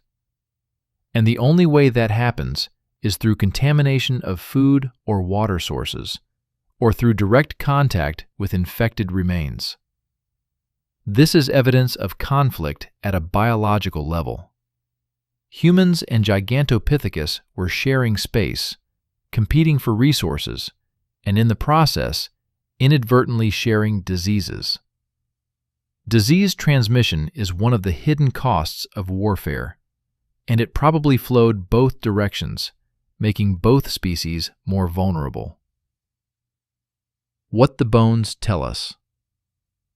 When you put all this evidence together, the trauma marks, the isotopic signatures of starvation, the timing of extinction, the distribution of artifacts, the advance of human technology, a clear picture emerges. This was a long, grinding conflict that lasted hundreds of thousands of years. It wasn't constant warfare. There were probably long periods of avoidance, of uneasy coexistence in different parts of the landscape. But there were also flashpoints, violent encounters, deliberate campaigns to eliminate Gigantopithecus from specific territories. Humans didn't set out to drive Gigantopithecus extinct. We weren't conducting genocide in the modern sense. We were simply trying to survive, to secure resources, to protect our families. But our success required their failure. And when two species compete for the same resources, with no possibility of compromise, extinction is the inevitable result. The bones tell us that Gigantopithecus fought back. They wounded and killed humans. They defended their territory with all the strength evolution had given them. But strength alone wasn't enough. Intelligence, technology, cooperation, and ruthless persistence won the day, as they would again and again throughout human history. The archaeological record preserves only fragments of this ancient war, but those fragments are enough to reconstruct the outline of what happened, to understand the strategies both sides employed, and to recognize that this conflict fundamentally shaped both species involved. For Gigantopithecus, it meant extinction. For humans, it meant something else entirely. A lesson about our own potential, about the power of cooperation and technology, about our capacity to overcome any obstacle through ingenuity and determination. And perhaps most importantly, it taught us that we were no longer just another animal struggling for survival. We were becoming something new, something unprecedented in Earth's history. We were becoming the dominant force on the planet. The weapons and tactics. The arsenal of stone and fire. Let's examine in detail the weapons that won this war. Because understanding the tools is crucial to understanding how a species of relatively small primates defeated the largest ape that ever lived. The primary weapon was the spear. But calling it just a spear is like calling a fighter jet just an airplane. The spears used against Gigantopithecus were the result of hundreds of thousands of years of refinement, representing some of the most sophisticated technology available to Pleistocene humans. The earliest spears were simple, straight branches with the end sharpened and hardened in fire. Fire hardening involves holding the wooden tip in flames or hot coals until the surface chars slightly. This process drives out moisture and creates a surface layer that's harder and more durable than raw wood. A properly fire-hardened spear point could penetrate thick hide and remain sharp through multiple uses. But by 300,000 years ago, spear technology had advanced considerably. Humans were selecting specific wood types for their properties. Bamboo was actually an excellent choice. It's naturally straight, extremely hard when dried, and can be split lengthwise to create razor-sharp edges. Some researchers believe bamboo spears may have been primary weapons in Southeast Asia, though they rarely survive in the archaeological record. The real revolution came with composite spears, weapons that combined different materials to optimize performance. A wooden shaft provided length and flexibility. A stone point provided a cutting edge sharper than anything possible with wood alone. The binding that held these components together was itself a marvel of engineering, made from plant fibers, animal sinew, or tree resin, designed to keep the point secure even under the tremendous stresses of impact. Stone points from this period show remarkable sophistication. They're not random flakes chipped off larger rocks. They're carefully shaped, with deliberate attention to aerodynamics, penetration capability, and durability. The best points are symmetric, with clean lines that would reduce air resistance in flight. The edges are sharp enough to cut through muscle and the base is shaped to fit securely into the shaft. Making such a point required extensive knowledge and skill. You had to understand the properties of different stone types. Which ones would flake cleanly? Which ones would hold an edge? Which ones would shatter on impact? You had to master percussion flaking, where you strike the stone at precisely the right angle with exactly the right force to remove flakes of the desired size and shape. Experts estimate it takes years of practice to become proficient at making high-quality stone points. This means that within early human groups, there were specialists, individuals who devoted significant time and effort to mastering weapon making. And these specialists' products gave their entire group a crucial advantage in combat. The throwing revolution. But the spear point was only half the equation. Equally important was the ability to throw it accurately and powerfully. Humans are the only primates with bodies specifically adapted for throwing. Our shoulder joints are uniquely mobile. Our arms can store and release elastic energy like a catapult.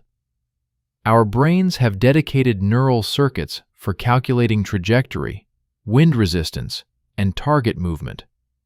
We are biological throwing machines. This adaptation probably evolved initially for hunting.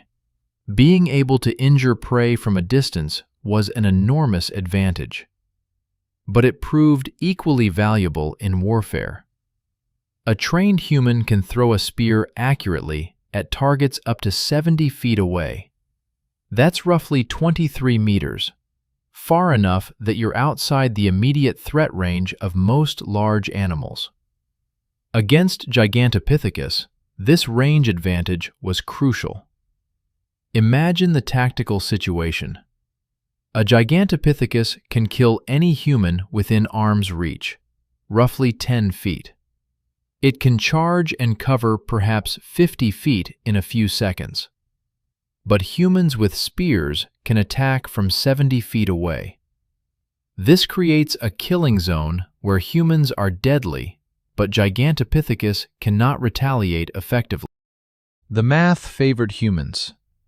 10 hunters with spears, positioned at 70-foot range in a semicircle around a Gigantopithecus, could throw sequential volleys.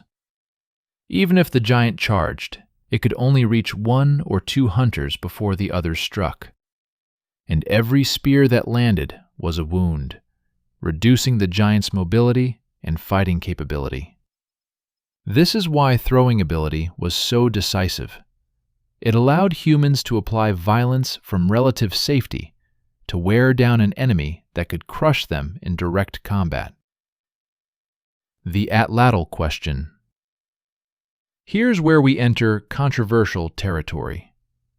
Some researchers have suggested that early humans in Southeast Asia may have developed the atlatl, a spear thrower that uses leverage to dramatically increase throwing range and power.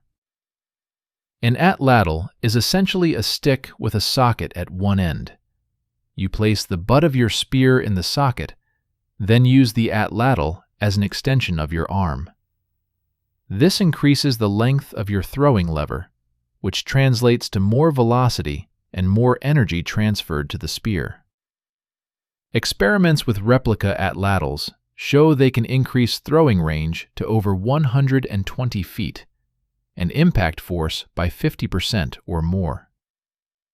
The problem is that atlatls are made from wood, and wood rarely survives hundreds of thousands of years. We have no direct archaeological evidence for atlatls in Southeast Asia during the Gigantopithecus period. The oldest confirmed atlatls date to only about 30,000 years ago from Europe. But absence of evidence isn't evidence of absence. The atlatl is mechanically simple. So simple that it could easily have been invented and used without leaving permanent traces in the archaeological record. And the tactical advantage it would provide against Gigantopithecus would be enormous. If early humans had atlatls, they could attack from ranges where the giants had absolutely no chance of retaliation. They could put multiple spears into a target in rapid succession from protected positions. They could effectively hunt Gigantopithecus the way modern hunters take down elephants, from distance with overwhelming firepower, minimizing risk. We may never know for certain whether atlatls were used, but it's tantalizing to consider that this simple but revolutionary technology might have been the secret weapon that tipped the balance. Fire as a weapon. We've already discussed fire's psychological impact on Gigantopithecus, but let's examine the practical mechanics of using fire as a weapon, because this was as much about engineering as psychology. Creating a torch that burns reliably for hours while being carried through humid jungle terrain is not trivial. Early humans had to solve several problems. The fuel source needs to burn hot, but not too fast. The torch needs to be balanced. Top-heavy torches are difficult to carry and fight with. The flame needs to be protected somewhat from wind and rain. And ideally, the torch should be usable as both a light source and an improvised club.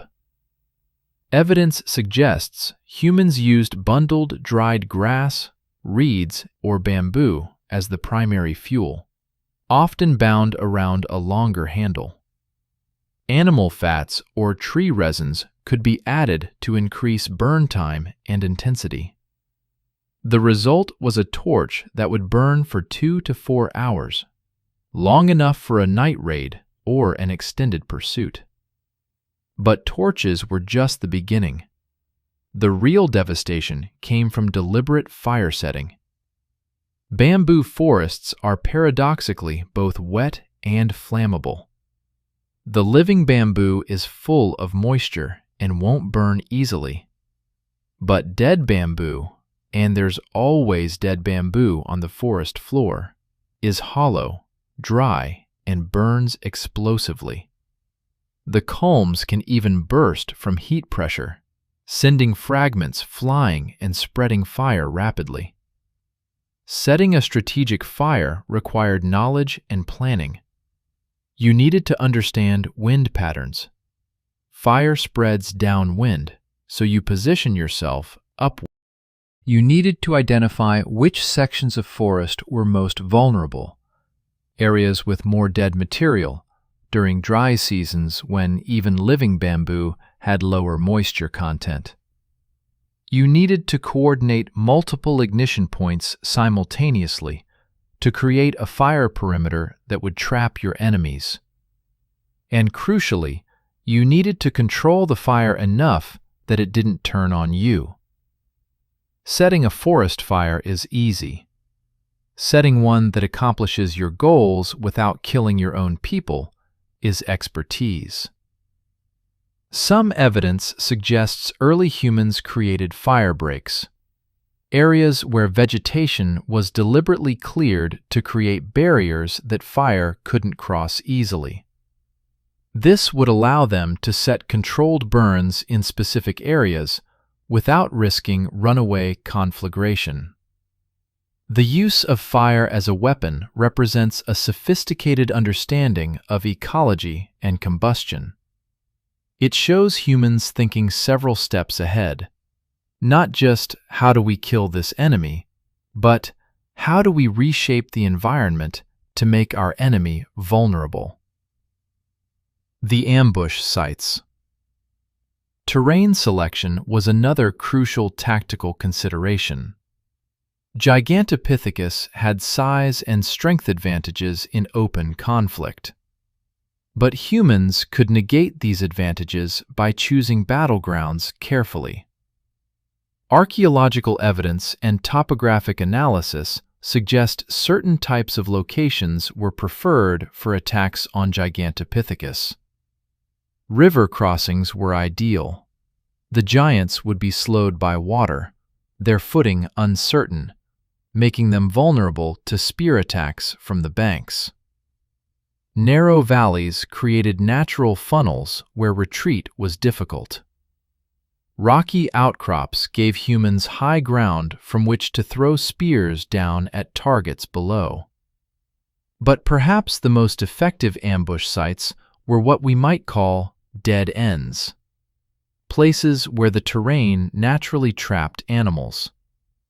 A box canyon with only one entrance. A peninsula jutting into a river or lake. A cave complex with limited exits. If humans could drive or lure a Gigantopithecus into such a location, they effectively removed the giant's ability to escape. And without escape, even the most powerful animal will eventually fall to sustained attack.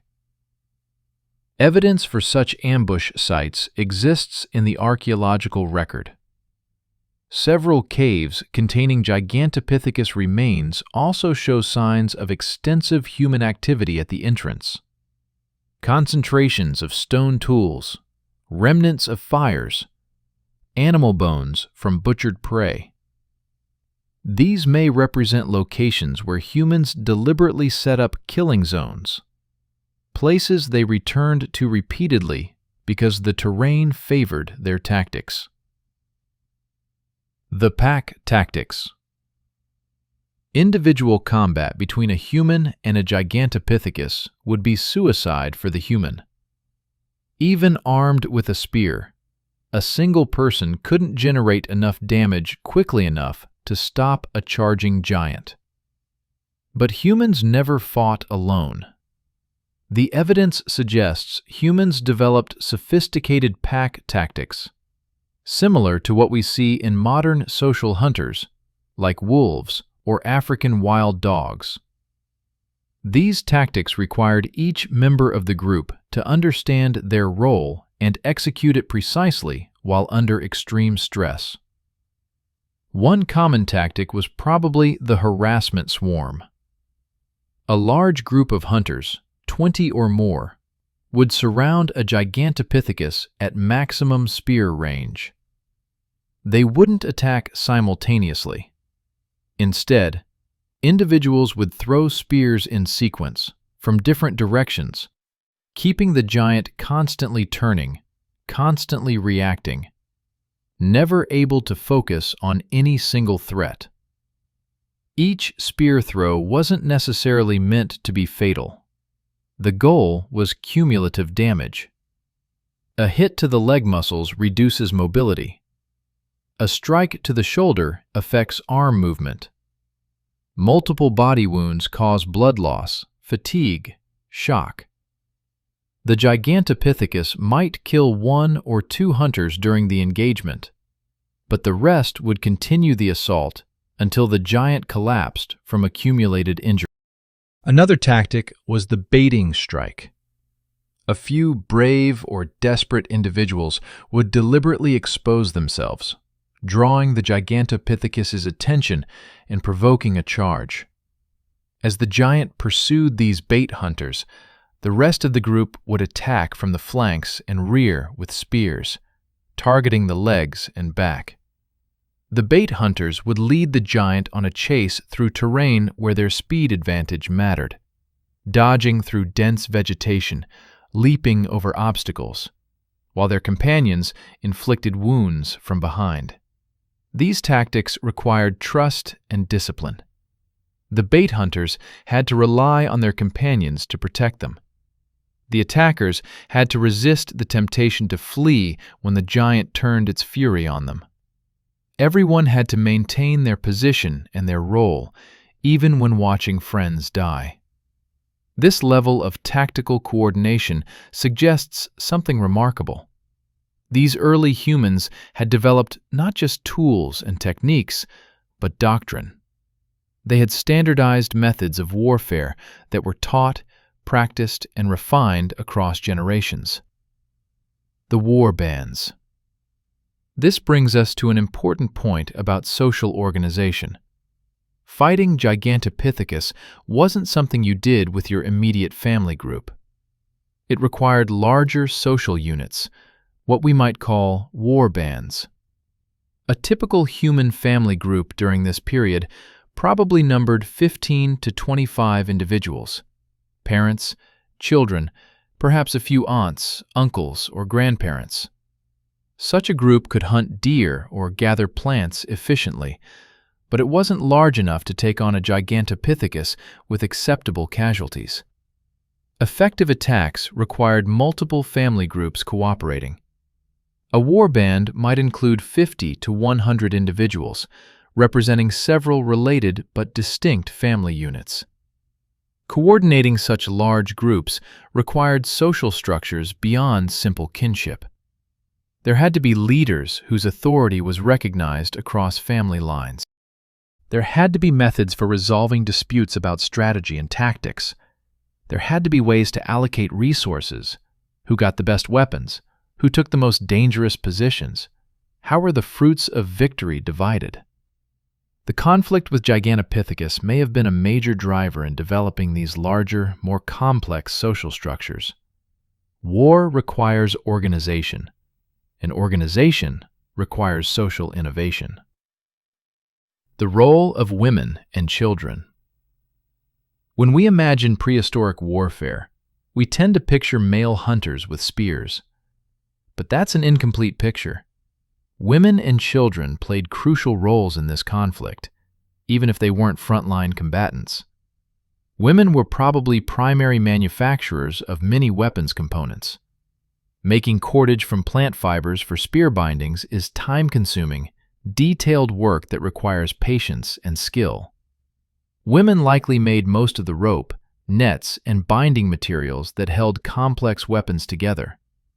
They were also the trauma specialists. When men returned from encounters with Gigantopithecus carrying wounded companions, someone had to treat those injuries.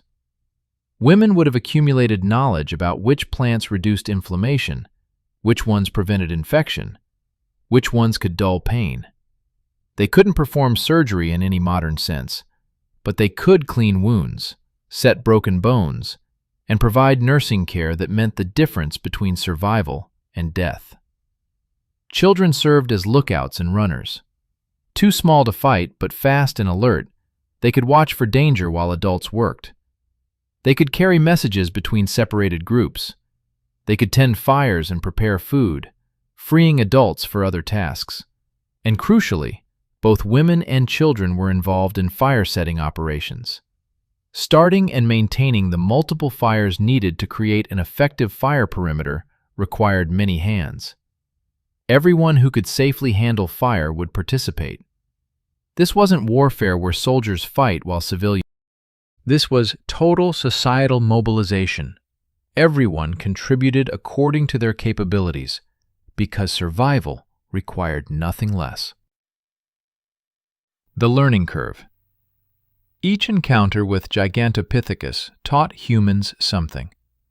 Which tactics worked, which ones got people killed, where to aim spears for maximum effect, how the giants responded to different threats, what terrain favored humans, what terrain favored the enemy. This knowledge accumulated over time. Early encounters were probably disasters, poorly coordinated attacks that resulted in heavy human casualties and few Gigantopithecus deaths. Humans would have learned through brutal trial and error, paying for each lesson with blood. But as generations passed, the balance shifted. Human weapons improved. Tactics became more sophisticated. Groups grew larger and more coordinated. And Gigantopithecus, despite their intelligence, couldn't adapt at the same rate.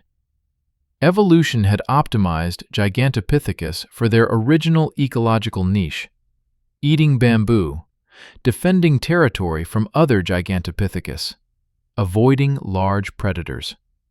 They had no evolutionary preparation for facing tool-using, fire-wielding, tactically sophisticated social hunters who struck from distance and faded away before retaliation was possible. The learning curve favored humans because we could accumulate and transmit knowledge culturally. Each generation built on the innovations of the previous one. Gigantopithecus had to rely on individual learning and whatever instinctive behaviors evolution had provided. In a rapidly changing tactical environment, that wasn't enough. The weapon of time. Finally, we must recognize that humans' ultimate weapon wasn't spears or fire or tactics. It was time itself. We could afford to take casualties and continue. When a band lost several members in a failed attack, they could retreat, recover, and try again months or years later. When a generation of warriors grew old, the next generation picked up the fight with improved weapons and refined tactics. Gigantopithecus didn't have this luxury. Their population was never large, probably numbering in the tens of thousands at most across their entire range. Each death was a significant loss, and unlike humans, they couldn't rapidly replace casualties through recruitment from distant groups or accelerated reproduction. The war of attrition favored the side that could sustain losses and continue fighting. Humans were that side. We could lose today and win tomorrow. Gigantopithecus could win every individual battle and still lose the war through gradual population decline. Time was on our side. And eventually, inevitably, time ran out for the ape king. The weapons and tactics humans developed during this conflict would serve us well in future centuries. The same spears that killed Gigantopithecus would kill mammoths. The same fire techniques would clear forests for agriculture. The same pack tactics would be used against rival human groups. We had learned how to make war, and that knowledge would change the world. The final extinction. The shrinking world. By 250,000 years ago, the situation for Gigantopithecus had become desperate. Not immediately obvious, the bamboo still grew thick in the mountain valleys, the rivers still flowed, the climate remained favorable. But beneath this apparent stability, the foundations of their existence were crumbling. The geographic range that had once stretched across thousands of square miles was contracting. Populations that had numbered in the tens of thousands were reduced to scattered groups of dozens. The dense network of family territories that had once covered the landscape was fragmenting into isolated pockets. This is what biologists call an extinction vortex, a spiral of declining population that accelerates over time. Small populations face challenges that large populations can absorb. Inbreeding reduces genetic fitness. Random events, a disease outbreak, a particularly harsh season, a successful human raid, can eliminate entire local populations. And once populations become isolated from each other, they cannot replenish losses through immigration. Gigantopithecus was caught in this vortex, and the force driving them deeper was relentless human pressure. Imagine being one of the last Gigantopithecus. You grow up in a small family group, just your mother, an aging male, and two younger siblings. Your mother tells you stories, communicated through gestures and vocalizations you've known since infancy, about the old times.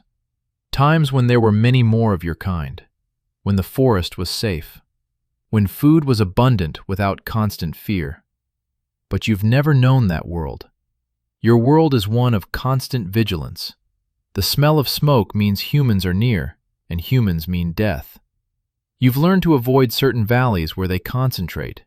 You've seen the aftermath of their attacks, bodies of your kind, covered in strange wounds, sometimes partially burned. You're hungry more often than not. The best feeding grounds are too dangerous to access.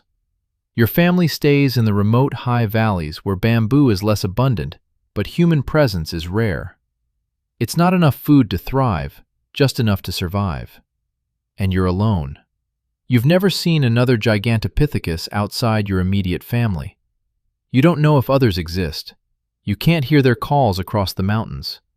You have no way to know that scattered across the landscape, in valleys separated by human-controlled territory, a few dozen of your species still cling to existence. This was the reality of the final generations of Gigantopithecus, a slow, grinding decline into oblivion. The genetic collapse. Modern conservation biology has taught us about the dangers of small populations. When a species is reduced to a few hundred individuals, genetic problems begin to emerge. When reduced to a few dozen, these problems become catastrophic. Inbreeding is inevitable in small populations. Siblings mate with siblings, parents with offspring, close cousins with each other. Each generation accumulates slightly more deleterious recessive genes. Birth defects become more common. Immune systems weaken. Fertility declines.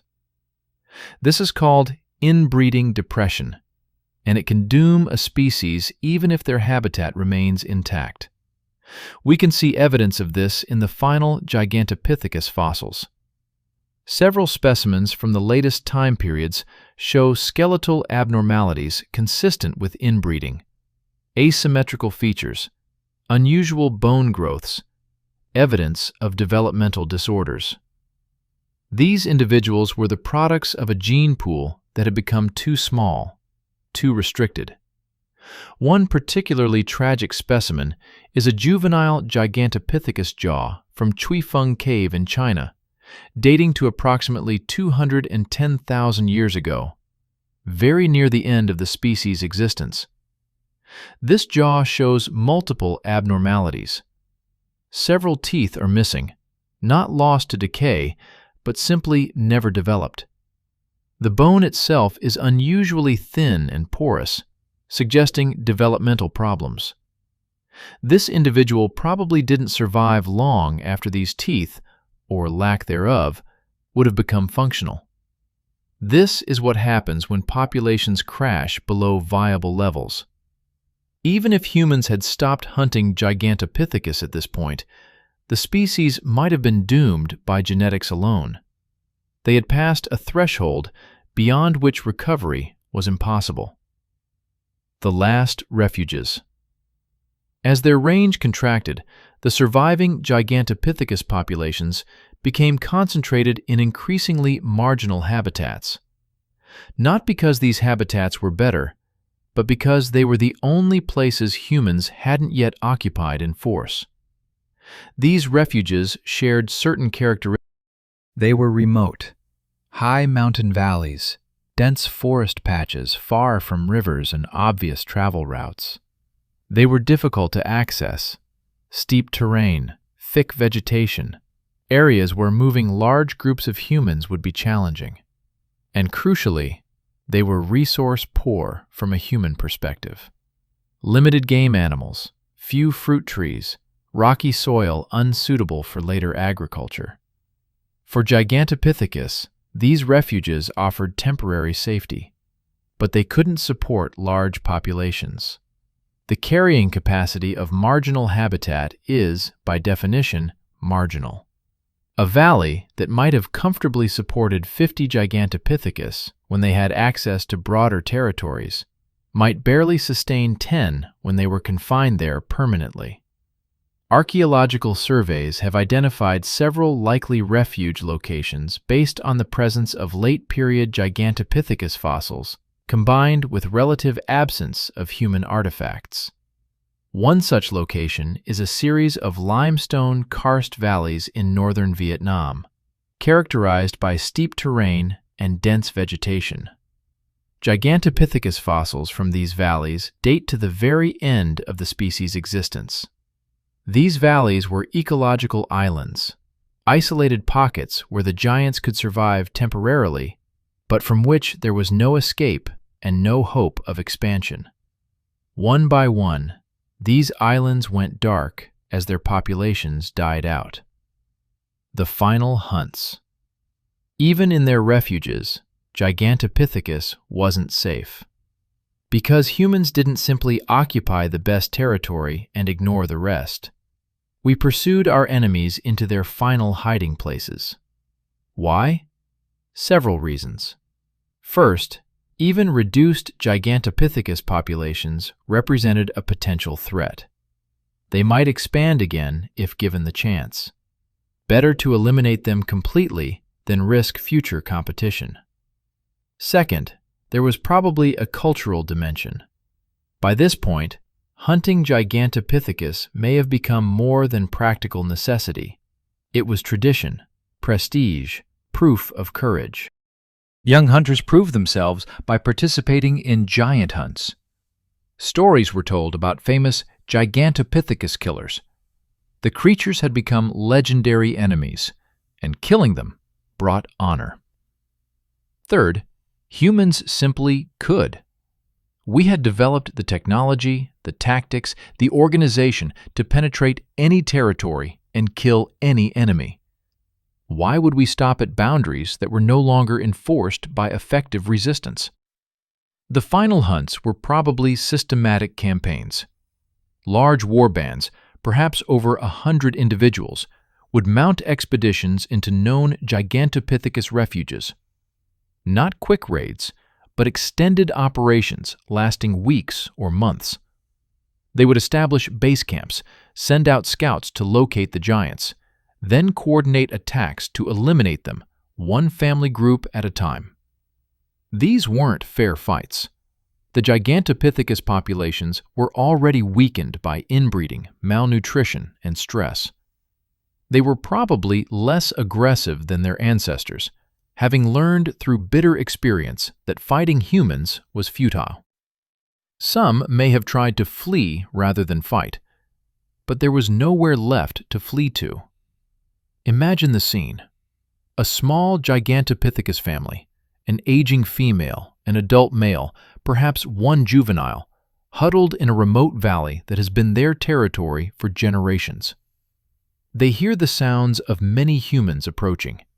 They smell smoke. They know what's coming. They could fight. The male could charge into the humans, kill several before he falls. But what would that accomplish? His family would still die. Better to try to escape, to climb the steep valley walls, to disappear into the densest vegetation. But the humans have planned for this. They've positioned groups at all possible escape routes. As the giants try to flee, they run into walls of spears and fire. There's no escape. There never was. The male falls first, his body pierced by a dozen spears.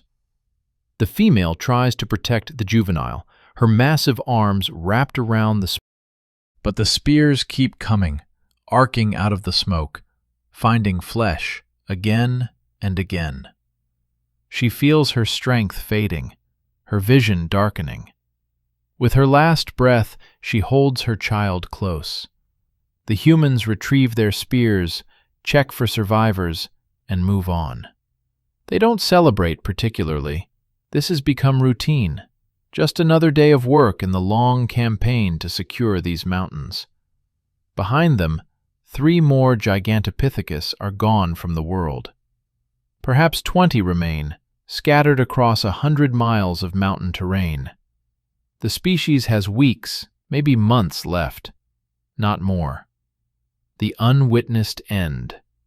We'll never know exactly where or when the last Gigantopithecus died.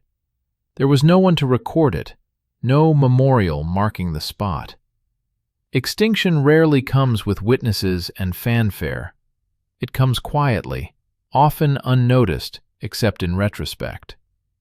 Perhaps the last individual was an old female, alone in a cave, too weak from starvation to move. She had outlived her family, her group, her entire species. She died not from violence, but from the simple mathematics of an ecosystem that no longer had room for her kind. Or perhaps it was a young male, the last of his line, still strong but utterly alone. He wandered the forests calling for mates that would never answer. Eventually, he stopped calling, stopped searching, simply existed until one day he didn't anymore. Or maybe there were 2 left, a mated pair who managed to produce one final offspring. They raised this infant knowing, in whatever way their intelligence allowed them to know, that this was the end. When that infant died, from disease or accident or simply failure to thrive, the story of Gigantopithecus blacki, spanning over 2 million years, came to its final conclusion. The bamboo forests didn't notice. The rivers continued to flow. The sun rose and set. The ecosystem adjusted, as ecosystems do, filling the vacant niche with other species. Life continued, just not for Gigantopithecus. The ecological aftermath. When a species goes extinct, especially a large species that played a significant ecological role, the effects ripple through the ecosystem. Gigantopithecus had been modifying their environment for millions of years. Their feeding habits shaped bamboo forest structure. Their movements created trails that other animals used. Their waste fertilized the soil and distributed seeds. When they vanished, those ecological functions ceased. The bamboo forests grew denser in some areas, having lost their major consumer. Trails closed over with vegetation. Seed distribution patterns changed. But the most significant ecological change was the opening of the niche itself. Gigantopithecus had occupied the role of large bamboo specialist. With them gone, that role was vacant. No other species moved in to fill it completely. The bamboo forests of Southeast Asia have never since contained a primate that approaches Gigantopithecus in size or specialization. This created what ecologists call an empty niche, a way of life that's possible but unfilled. Even today, millions of years later, Southeast Asian bamboo forests could theoretically support a large bamboo-eating primate. The resources are there.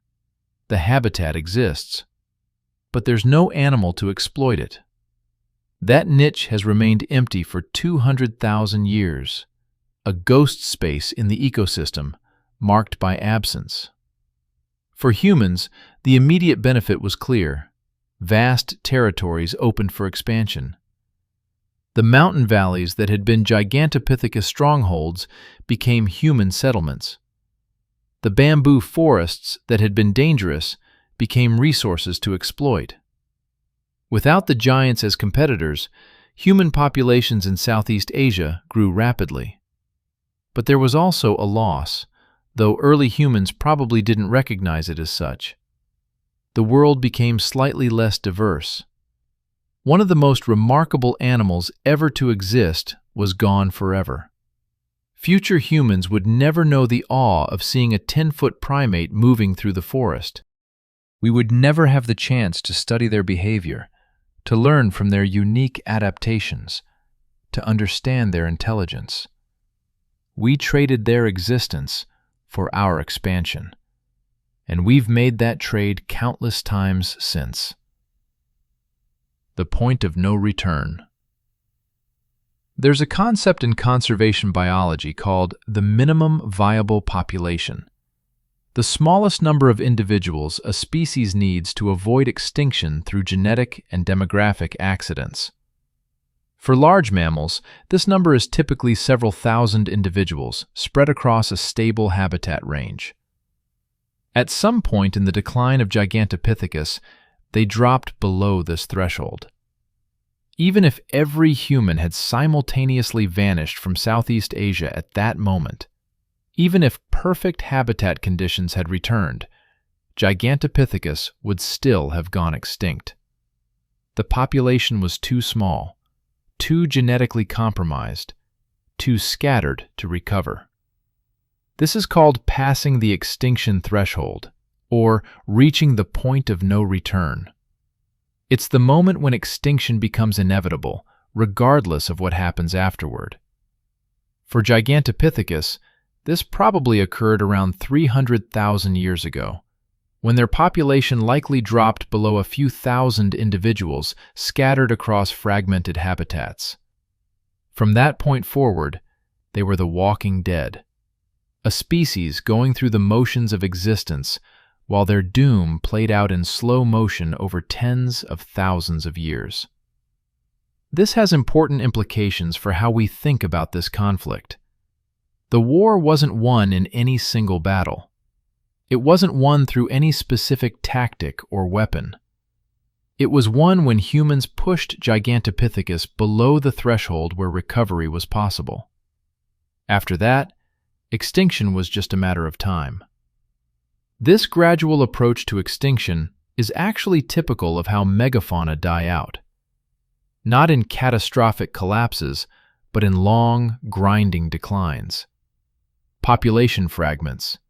Genetic diversity erodes. Local populations wink out one by one. The process can take thousands of years, but once initiated, it's almost impossible to reverse. The survivor's burden.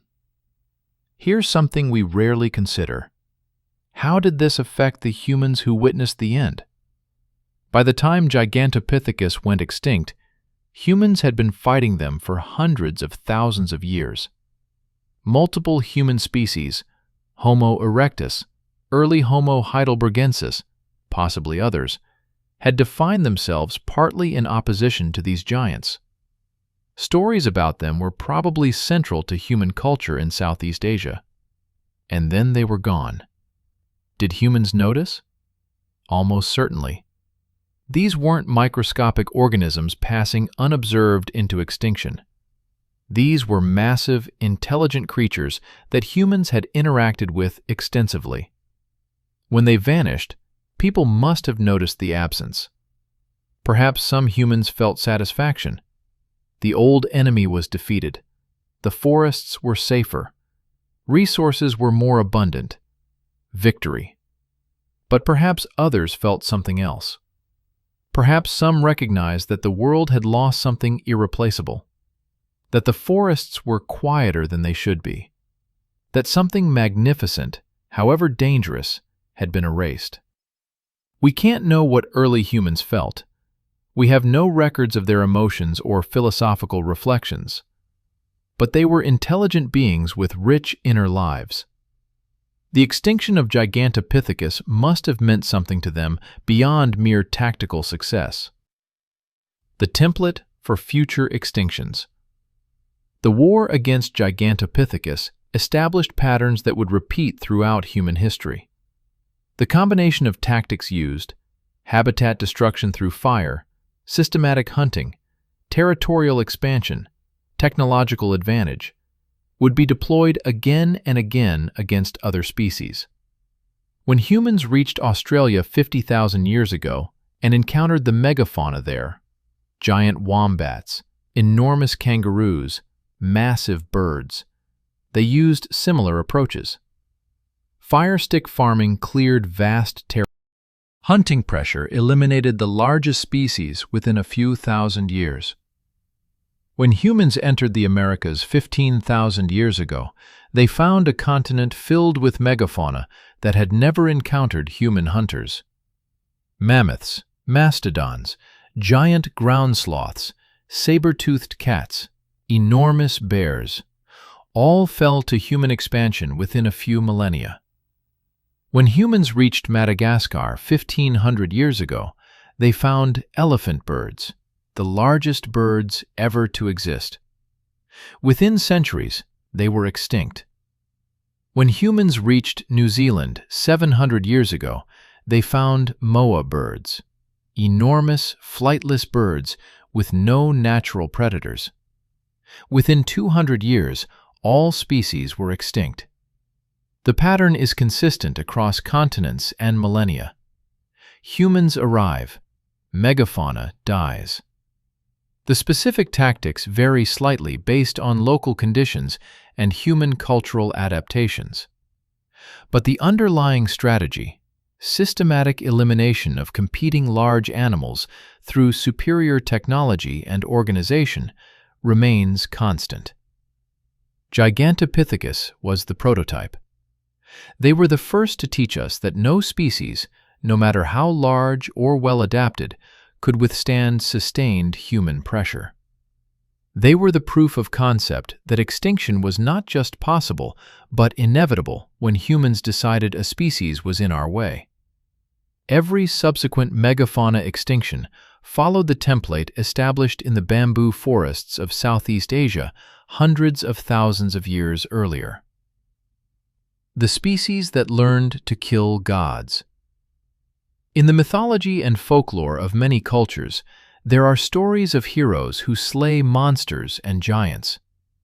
These stories are often dismissed as pure fantasy, products of imagination with no connection to reality. But what if they're not entirely fantasy? What if, buried deep in human cultural memory, is some echo of a time when our ancestors really did face giants? When monsters, from our perspective, really did stalk the forests? Gigantopithecus would certainly qualify as a giant in any human reckoning. 10 feet tall, powerful enough to tear a person apart, intelligent enough to be truly dangerous, occupying territory that humans needed. And we killed them. Not in mythological single combat between hero and monster, but through the unglamorous, grinding work of systematic warfare over countless generations. We killed them with sharp sticks and burning bamboo, with patience and planning, with numbers and coordination. We learned that gods and giants and monsters could bleed, could die, could be erased from existence if we were willing to pay the price and commit the effort. This lesson, that nothing was beyond human capability to destroy, has shaped our species' trajectory ever since. It gave us a dangerous confidence, a belief that we could overcome any obstacle, defeat any enemy, reshape any environment to our needs. That confidence drove us to eventually dominate the entire planet. It also drove us to cause countless extinctions, ecological disasters, and to place our own existence at risk through our impact on the global environment. The war against Gigantopithecus taught us that we could win any fight, but it didn't teach us to ask whether we should fight in the first place. That's a lesson we're still learning, and the cost of that education continues to mount. The Mirror of Extinction. What the Bones Remember. 200,000 years after the last Gigantopithecus drew its final breath, we stand in climate-controlled museums and stare at their fossilized teeth through protective glass. We read the scientific papers describing their anatomy, their diet, their extinction. We create digital reconstructions showing what they might have looked like, and we tell ourselves comfortable stories about what happened. We say it was inevitable. Climate change would have gotten them eventually. They were over-specialized, too dependent on bamboo, unable to adapt to changing conditions. Their extinction was just natural selection running its course. Nothing to do with us, really. But the bones tell a different story. And if we're honest with ourselves, we know what that story is. We killed them. Deliberately, systematically, remorselessly. We killed them because they occupied territory we wanted, because they competed for resources we needed, because they were large and dangerous and in our way. We killed them with weapons and fire, in coordinated tactics refined over hundreds of thousands of years. We killed them so thoroughly that not a single individual survived. Not a single genetic trace remained. And then we did it again. And again, and again. The mammoths of the northern steppes. The giant ground sloths of South America. The moa birds of New Zealand. The elephant birds of Madagascar. The diprotodons of Australia. Dozens of other species, hundreds if we count smaller animals, thousands if we include those driven to extinction indirectly through habitat destruction. The pattern is consistent, the cause is clear, and the perpetrator is always the same: us. The acceleration of emptiness. Here's what makes the Gigantopithecus extinction particularly significant in the broader context of human history. It was early. It happened before modern humans even existed, before agriculture, before civilization, before any of the technological advances we typically associate with human environmental impact. This means that extinction-level human impact isn't a product of modernity. It's not caused by industrialization or capitalism or any specific political or economic system. It's something deeper, more fundamental to human nature. We are, at our core, an expansionist species. We see territory and we claim.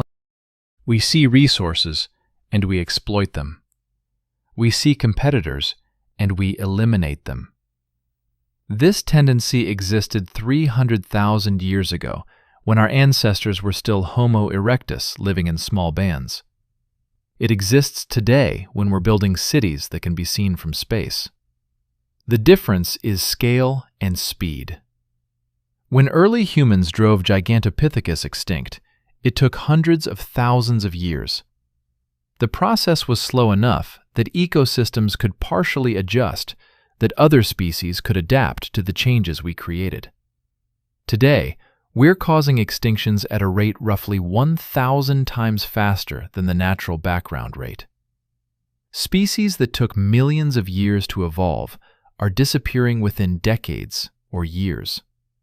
We're creating an extinction event comparable to the asteroid impact that killed the dinosaurs, except we're the asteroid, and we know exactly what we're doing.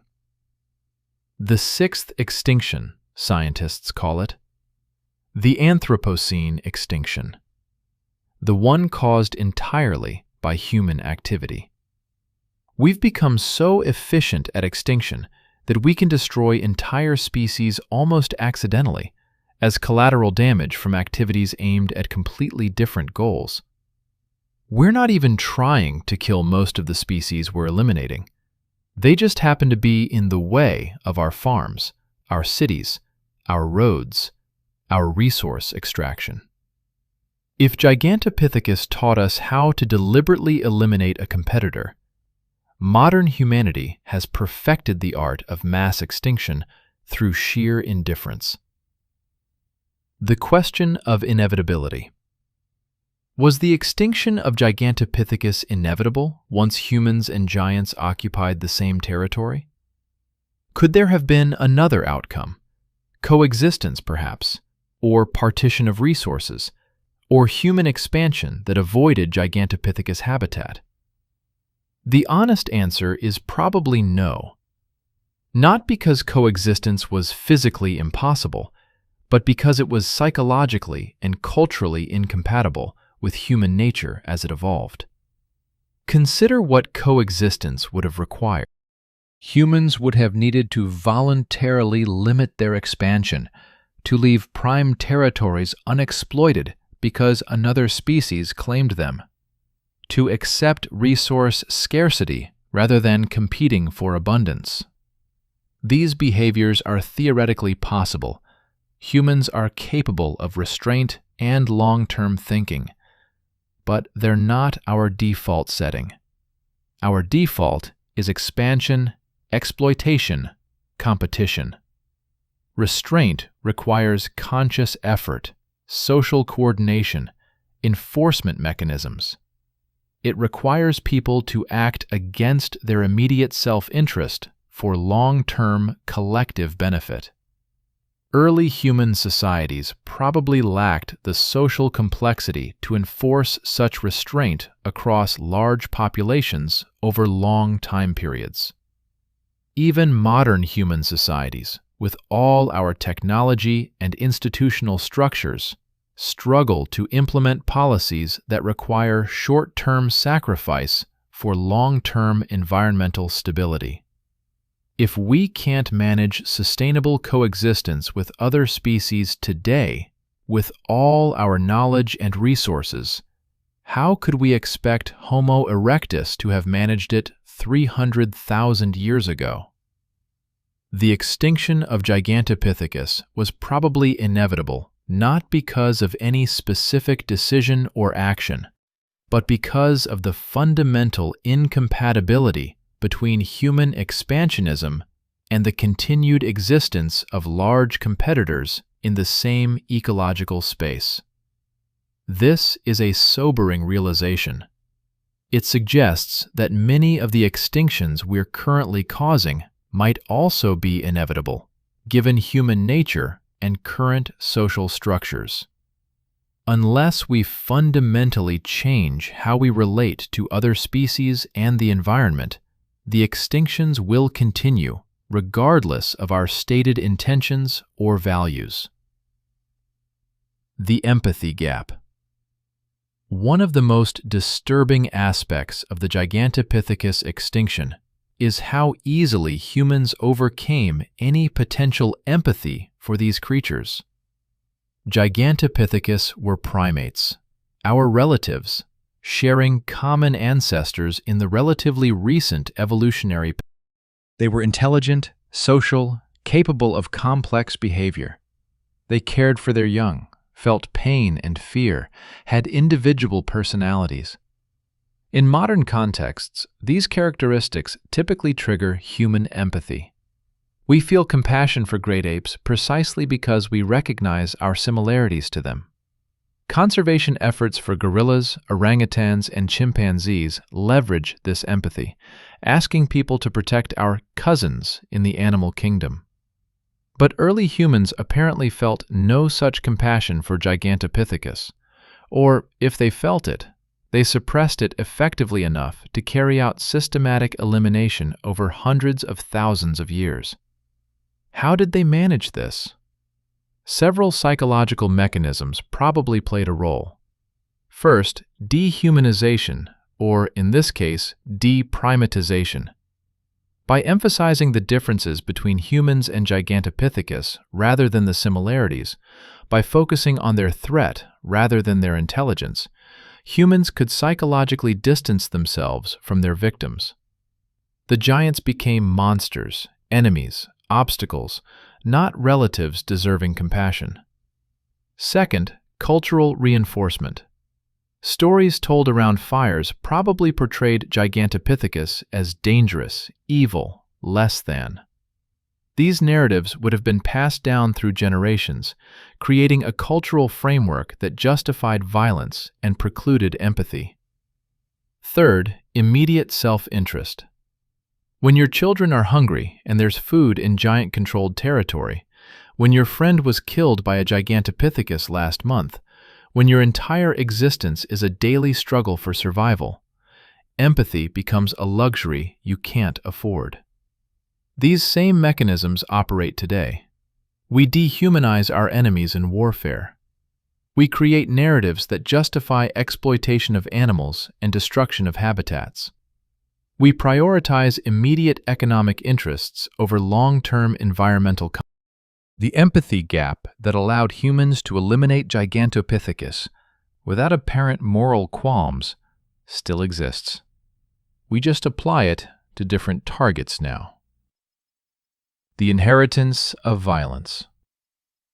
The war against Gigantopithecus shaped human evolution in ways that persist to the present day. The selection pressures created by hundreds of thousands of years of systematic warfare left their mark on our biology, our psychology, our culture. Physically, humans evolved to be excellent throwers. Our shoulder joints, our arm proportions, our neural circuits for calculating trajectory are all optimized for hurling projectiles accurately. This adaptation was honed through generations of spear combat against dangerous megafauna. Psychologically, we evolved the capacity for coordinated group violence on scales no other primate can match. We can organize hundreds or thousands of individuals to act in concert toward violent goals. We can plan attacks across long time periods. We can suppress individual fear and empathy when group objectives require it. Culturally, we developed traditions of warfare that are transmitted across generations. We tell stories glorifying violence against enemies. We create hierarchies based partly on martial prowess. We invest enormous resources in weapons and military organization. These traits served us well in the Pleistocene. They allowed us to eliminate competitors, defend territory, secure resources. They made us the dominant species on the planet. But in the modern world, these same traits threaten our existence.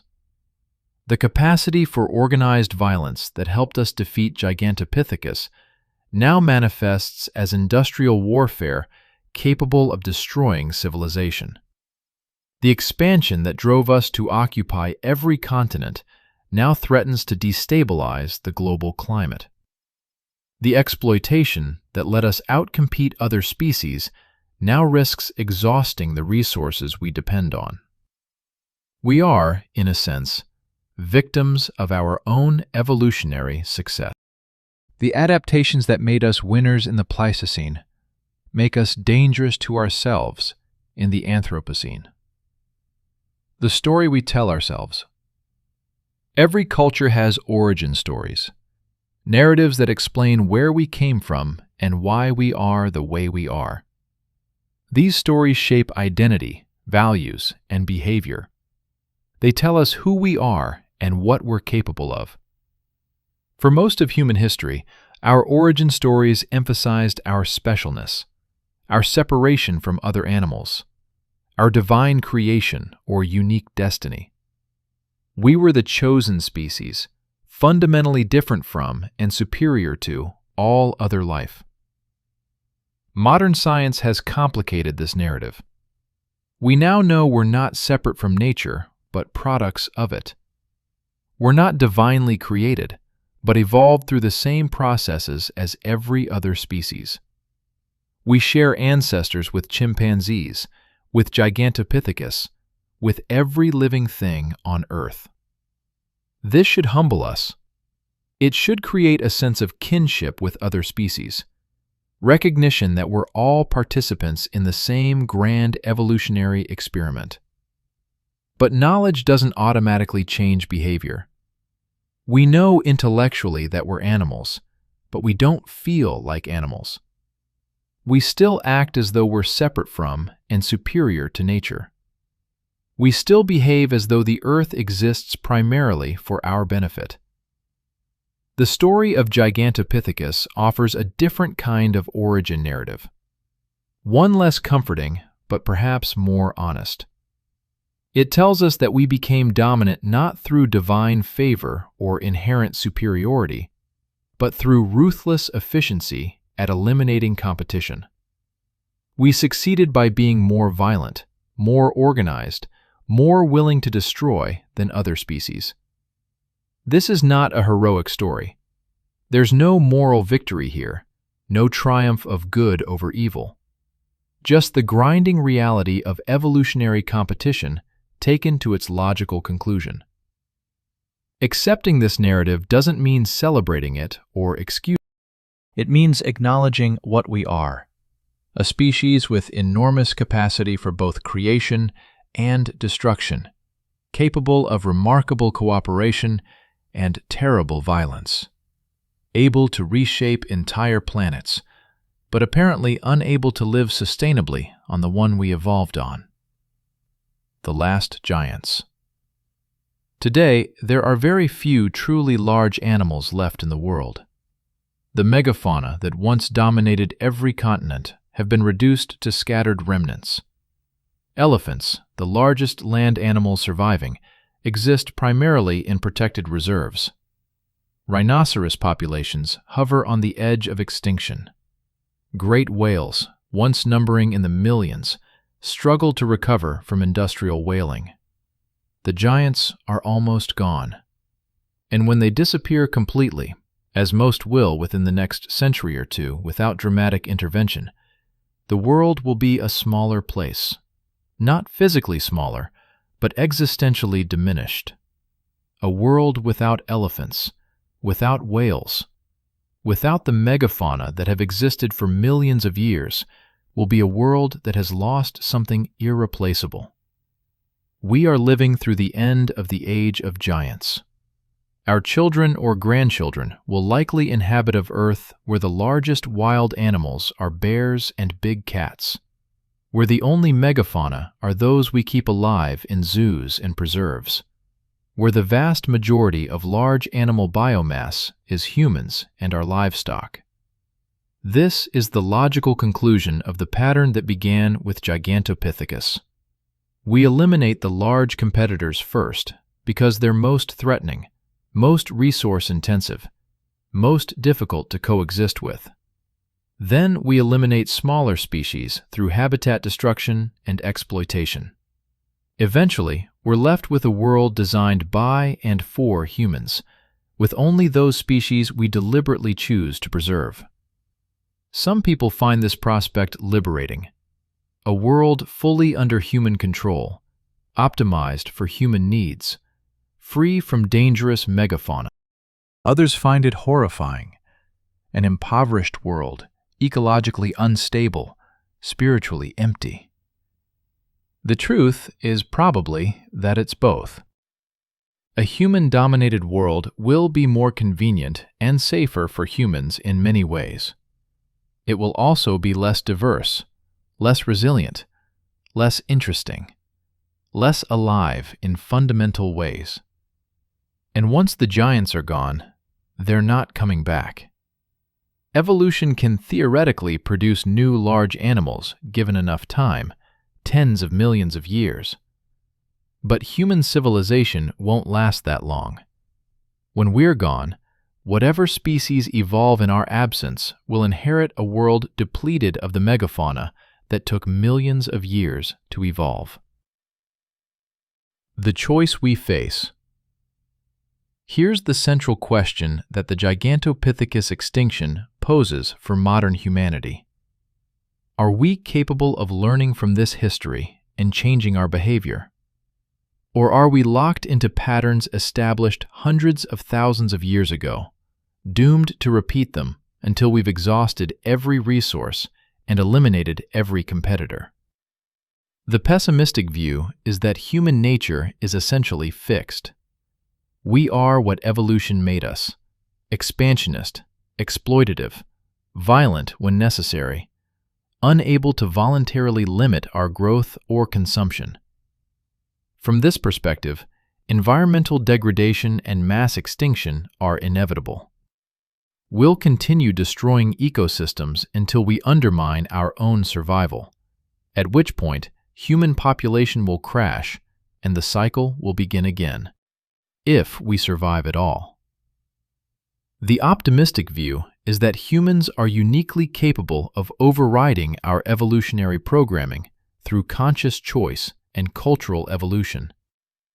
We can recognize destructive patterns and deliberately choose different behaviors. We can create social structures that enforce sustainable practices. We can expand our circle of moral concern to include other species and future generations. The evidence for both views. We've shown remarkable capacity for voluntary self-limitation in some contexts. Nuclear weapons proliferation has been partially controlled through international cooperation, despite strong competitive incentives to develop them. The Montreal Protocol successfully limited ozone-depleting chemicals through coordinated global action. But we've also shown stunning inability to address obvious environmental crises. Climate change has been clearly documented for decades, with increasingly dire predictions. Yet global carbon emissions continue to rise. Biodiversity loss accelerates despite widespread awareness and nominal conservation efforts. Perhaps the truth is that we're capable of change, but only under specific conditions. When threats are immediate and solutions relatively straightforward, we can coordinate effectively. When threats are diffuse, long-term, and solutions require fundamental restructuring of economic and social systems, we struggle. The extinction crisis falls into the second category. There's no single cause to address, no simple technological fix, no villain to defeat. Just millions of daily decisions by billions of people, aggregating to effects that emerge over decades or centuries. The responsibility of knowledge. Early humans who fought Gigantopithecus had an excuse. They didn't understand extinction as a concept. They couldn't foresee the long-term consequences of their actions. They were simply trying to survive in a difficult world, making the best decisions they could with limited information. We have no such excuse. We know exactly what we're doing. We understand ecology, evolution, extinction. We can predict with reasonable accuracy what will happen if current trends continue. We have the knowledge and technology to implement alternatives. Our continued destruction of species and ecosystems is therefore not ignorant or. It's a choice, made collectively, through millions of individual decisions certainly, but a choice nonetheless. This creates a moral responsibility that our ancestors didn't have. They couldn't be held accountable for extinctions they didn't understand they were causing. We can and should be held accountable, because we know better and choose to continue anyway. Future generations, if there are future generations capable of studying history and judging their ancestors, will look back at the 21st century with bewilderment and anger. They'll see a species that had all the knowledge and tools necessary to prevent catastrophic environmental destruction, but lacked the will or wisdom to use them. They'll wonder how we could have been so short-sighted, so selfish, so willing to sacrifice their future for our present convenience. And they'll be right to judge us harshly. Because unlike the humans who eliminated Gigantopithecus, we don't have the excuse of ignorance. The echo in the bamboo forest. Imagine walking through a bamboo forest in southern China today. It's peaceful, beautiful, the stalks creating complex patterns of light and shadow. Birds call from the canopy. Small mammals rustle in the undergrowth. The air is thick with humidity and the earthy smell of vegetation. It's easy to walk through such a forest and feel that it's complete, that this is how it's supposed to be. But you're walking through a ghost kingdom. This forest once supported species that no longer exist. Gigantopithecus shaped this ecosystem for millions of years, and their absence is a hole that has never been filled. The bamboo grows denser than it would have if the giants still browsed it. The trails that connected feeding grounds have disappeared. The specific plant species that depended on Gigantopithecus for seed dispersal have either adapted to other dispersal mechanisms or gone extinct themselves. The forest looks whole, but it's not. It's a damaged ecosystem that has healed incompletely, leaving scars invisible to casual observation. This is true of almost every ecosystem on Earth now. They all bear the marks of human impact: missing species, altered balances, simplified communities. We live in a world of ghosts, surrounded by absences we've learned not to notice. And every year, there are more ghosts. More species that existed for millennia but will never exist again. More holes in ecosystems. More simplification of the complex web of life that took billions of years to evolve. The bamboo forests still stand, but they're quieter than they were, and they grow quieter every year. The final lesson. If there's a lesson to take from the extinction of Gigantopithecus, it's this: we are not separate from nature. We never have been. Our success as a species doesn't place us above ecological laws or exempt us from consequences. For 2 million years, Gigantopithecus thrived. They were perfectly adapted to their niche, successful by every measure evolution cares about.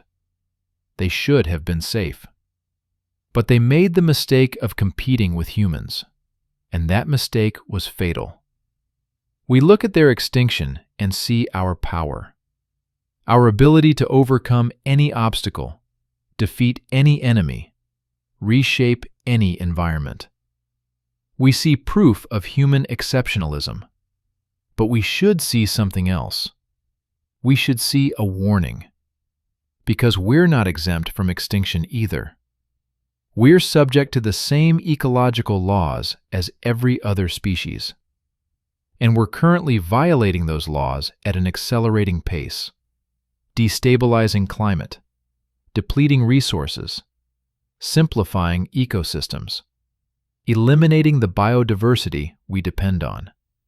The same capacity for organized violence that let us eliminate Gigantopithecus now threatens us. The same tools we used to dominate the planet are destroying the systems we need for survival. The same expansion that made us successful is pushing us toward collapse. We learned from Gigantopithecus that we could win any fight, but we never learned when to stop fighting. We never learned that some victories are Pyrrhic, that you can win so completely that you doom yourself in the process. The bamboo forests are quiet now. The giants are gone. And in the silence, if we listen carefully, we can hear an echo, a warning from the past about the price of unchecked expansion, of victory without wisdom, of power without restraint. The question is whether we're capable of hearing that warning and acting on it. Whether we can break the pattern established 300,000 years ago in the mountains of Southeast Asia. Whether we can become something other than a species that eliminates everything in its path until nothing remains. The answer will determine not just the fate of the remaining megafauna, not just the future of Earth's ecosystems, but ultimately our own survival.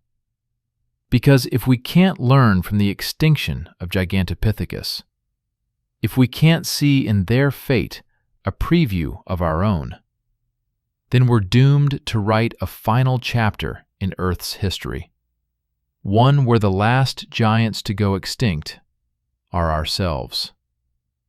And unlike the Gigantopithecus, we'll have no excuse of ignorance. We'll know exactly what we did and why we did it. We'll go into extinction with our eyes open, understanding every step of the path we chose. The bamboo will still grow. The forests will recover, eventually. Life will continue, in some form. Just not human life. That's the final lesson of the war against the ape king. Victory isn't survival. Dominance isn't security. Power without wisdom leads not to triumph, but to oblivion. The giants tried to hold their kingdom and failed. Now we rule the world they lost. How much longer until the silence claims us, too? The end. The bamboo will still grow. The forests will recover, eventually. Life will continue, in some form. Just not human life. That's the final lesson of the war against the ape king. Victory isn't survival. Dominance isn't security. Power without wisdom leads not to triumph, but to oblivion. The giants tried to hold their kingdom and failed. Now we rule the world they lost. How much longer until the silence claims us, too? The end.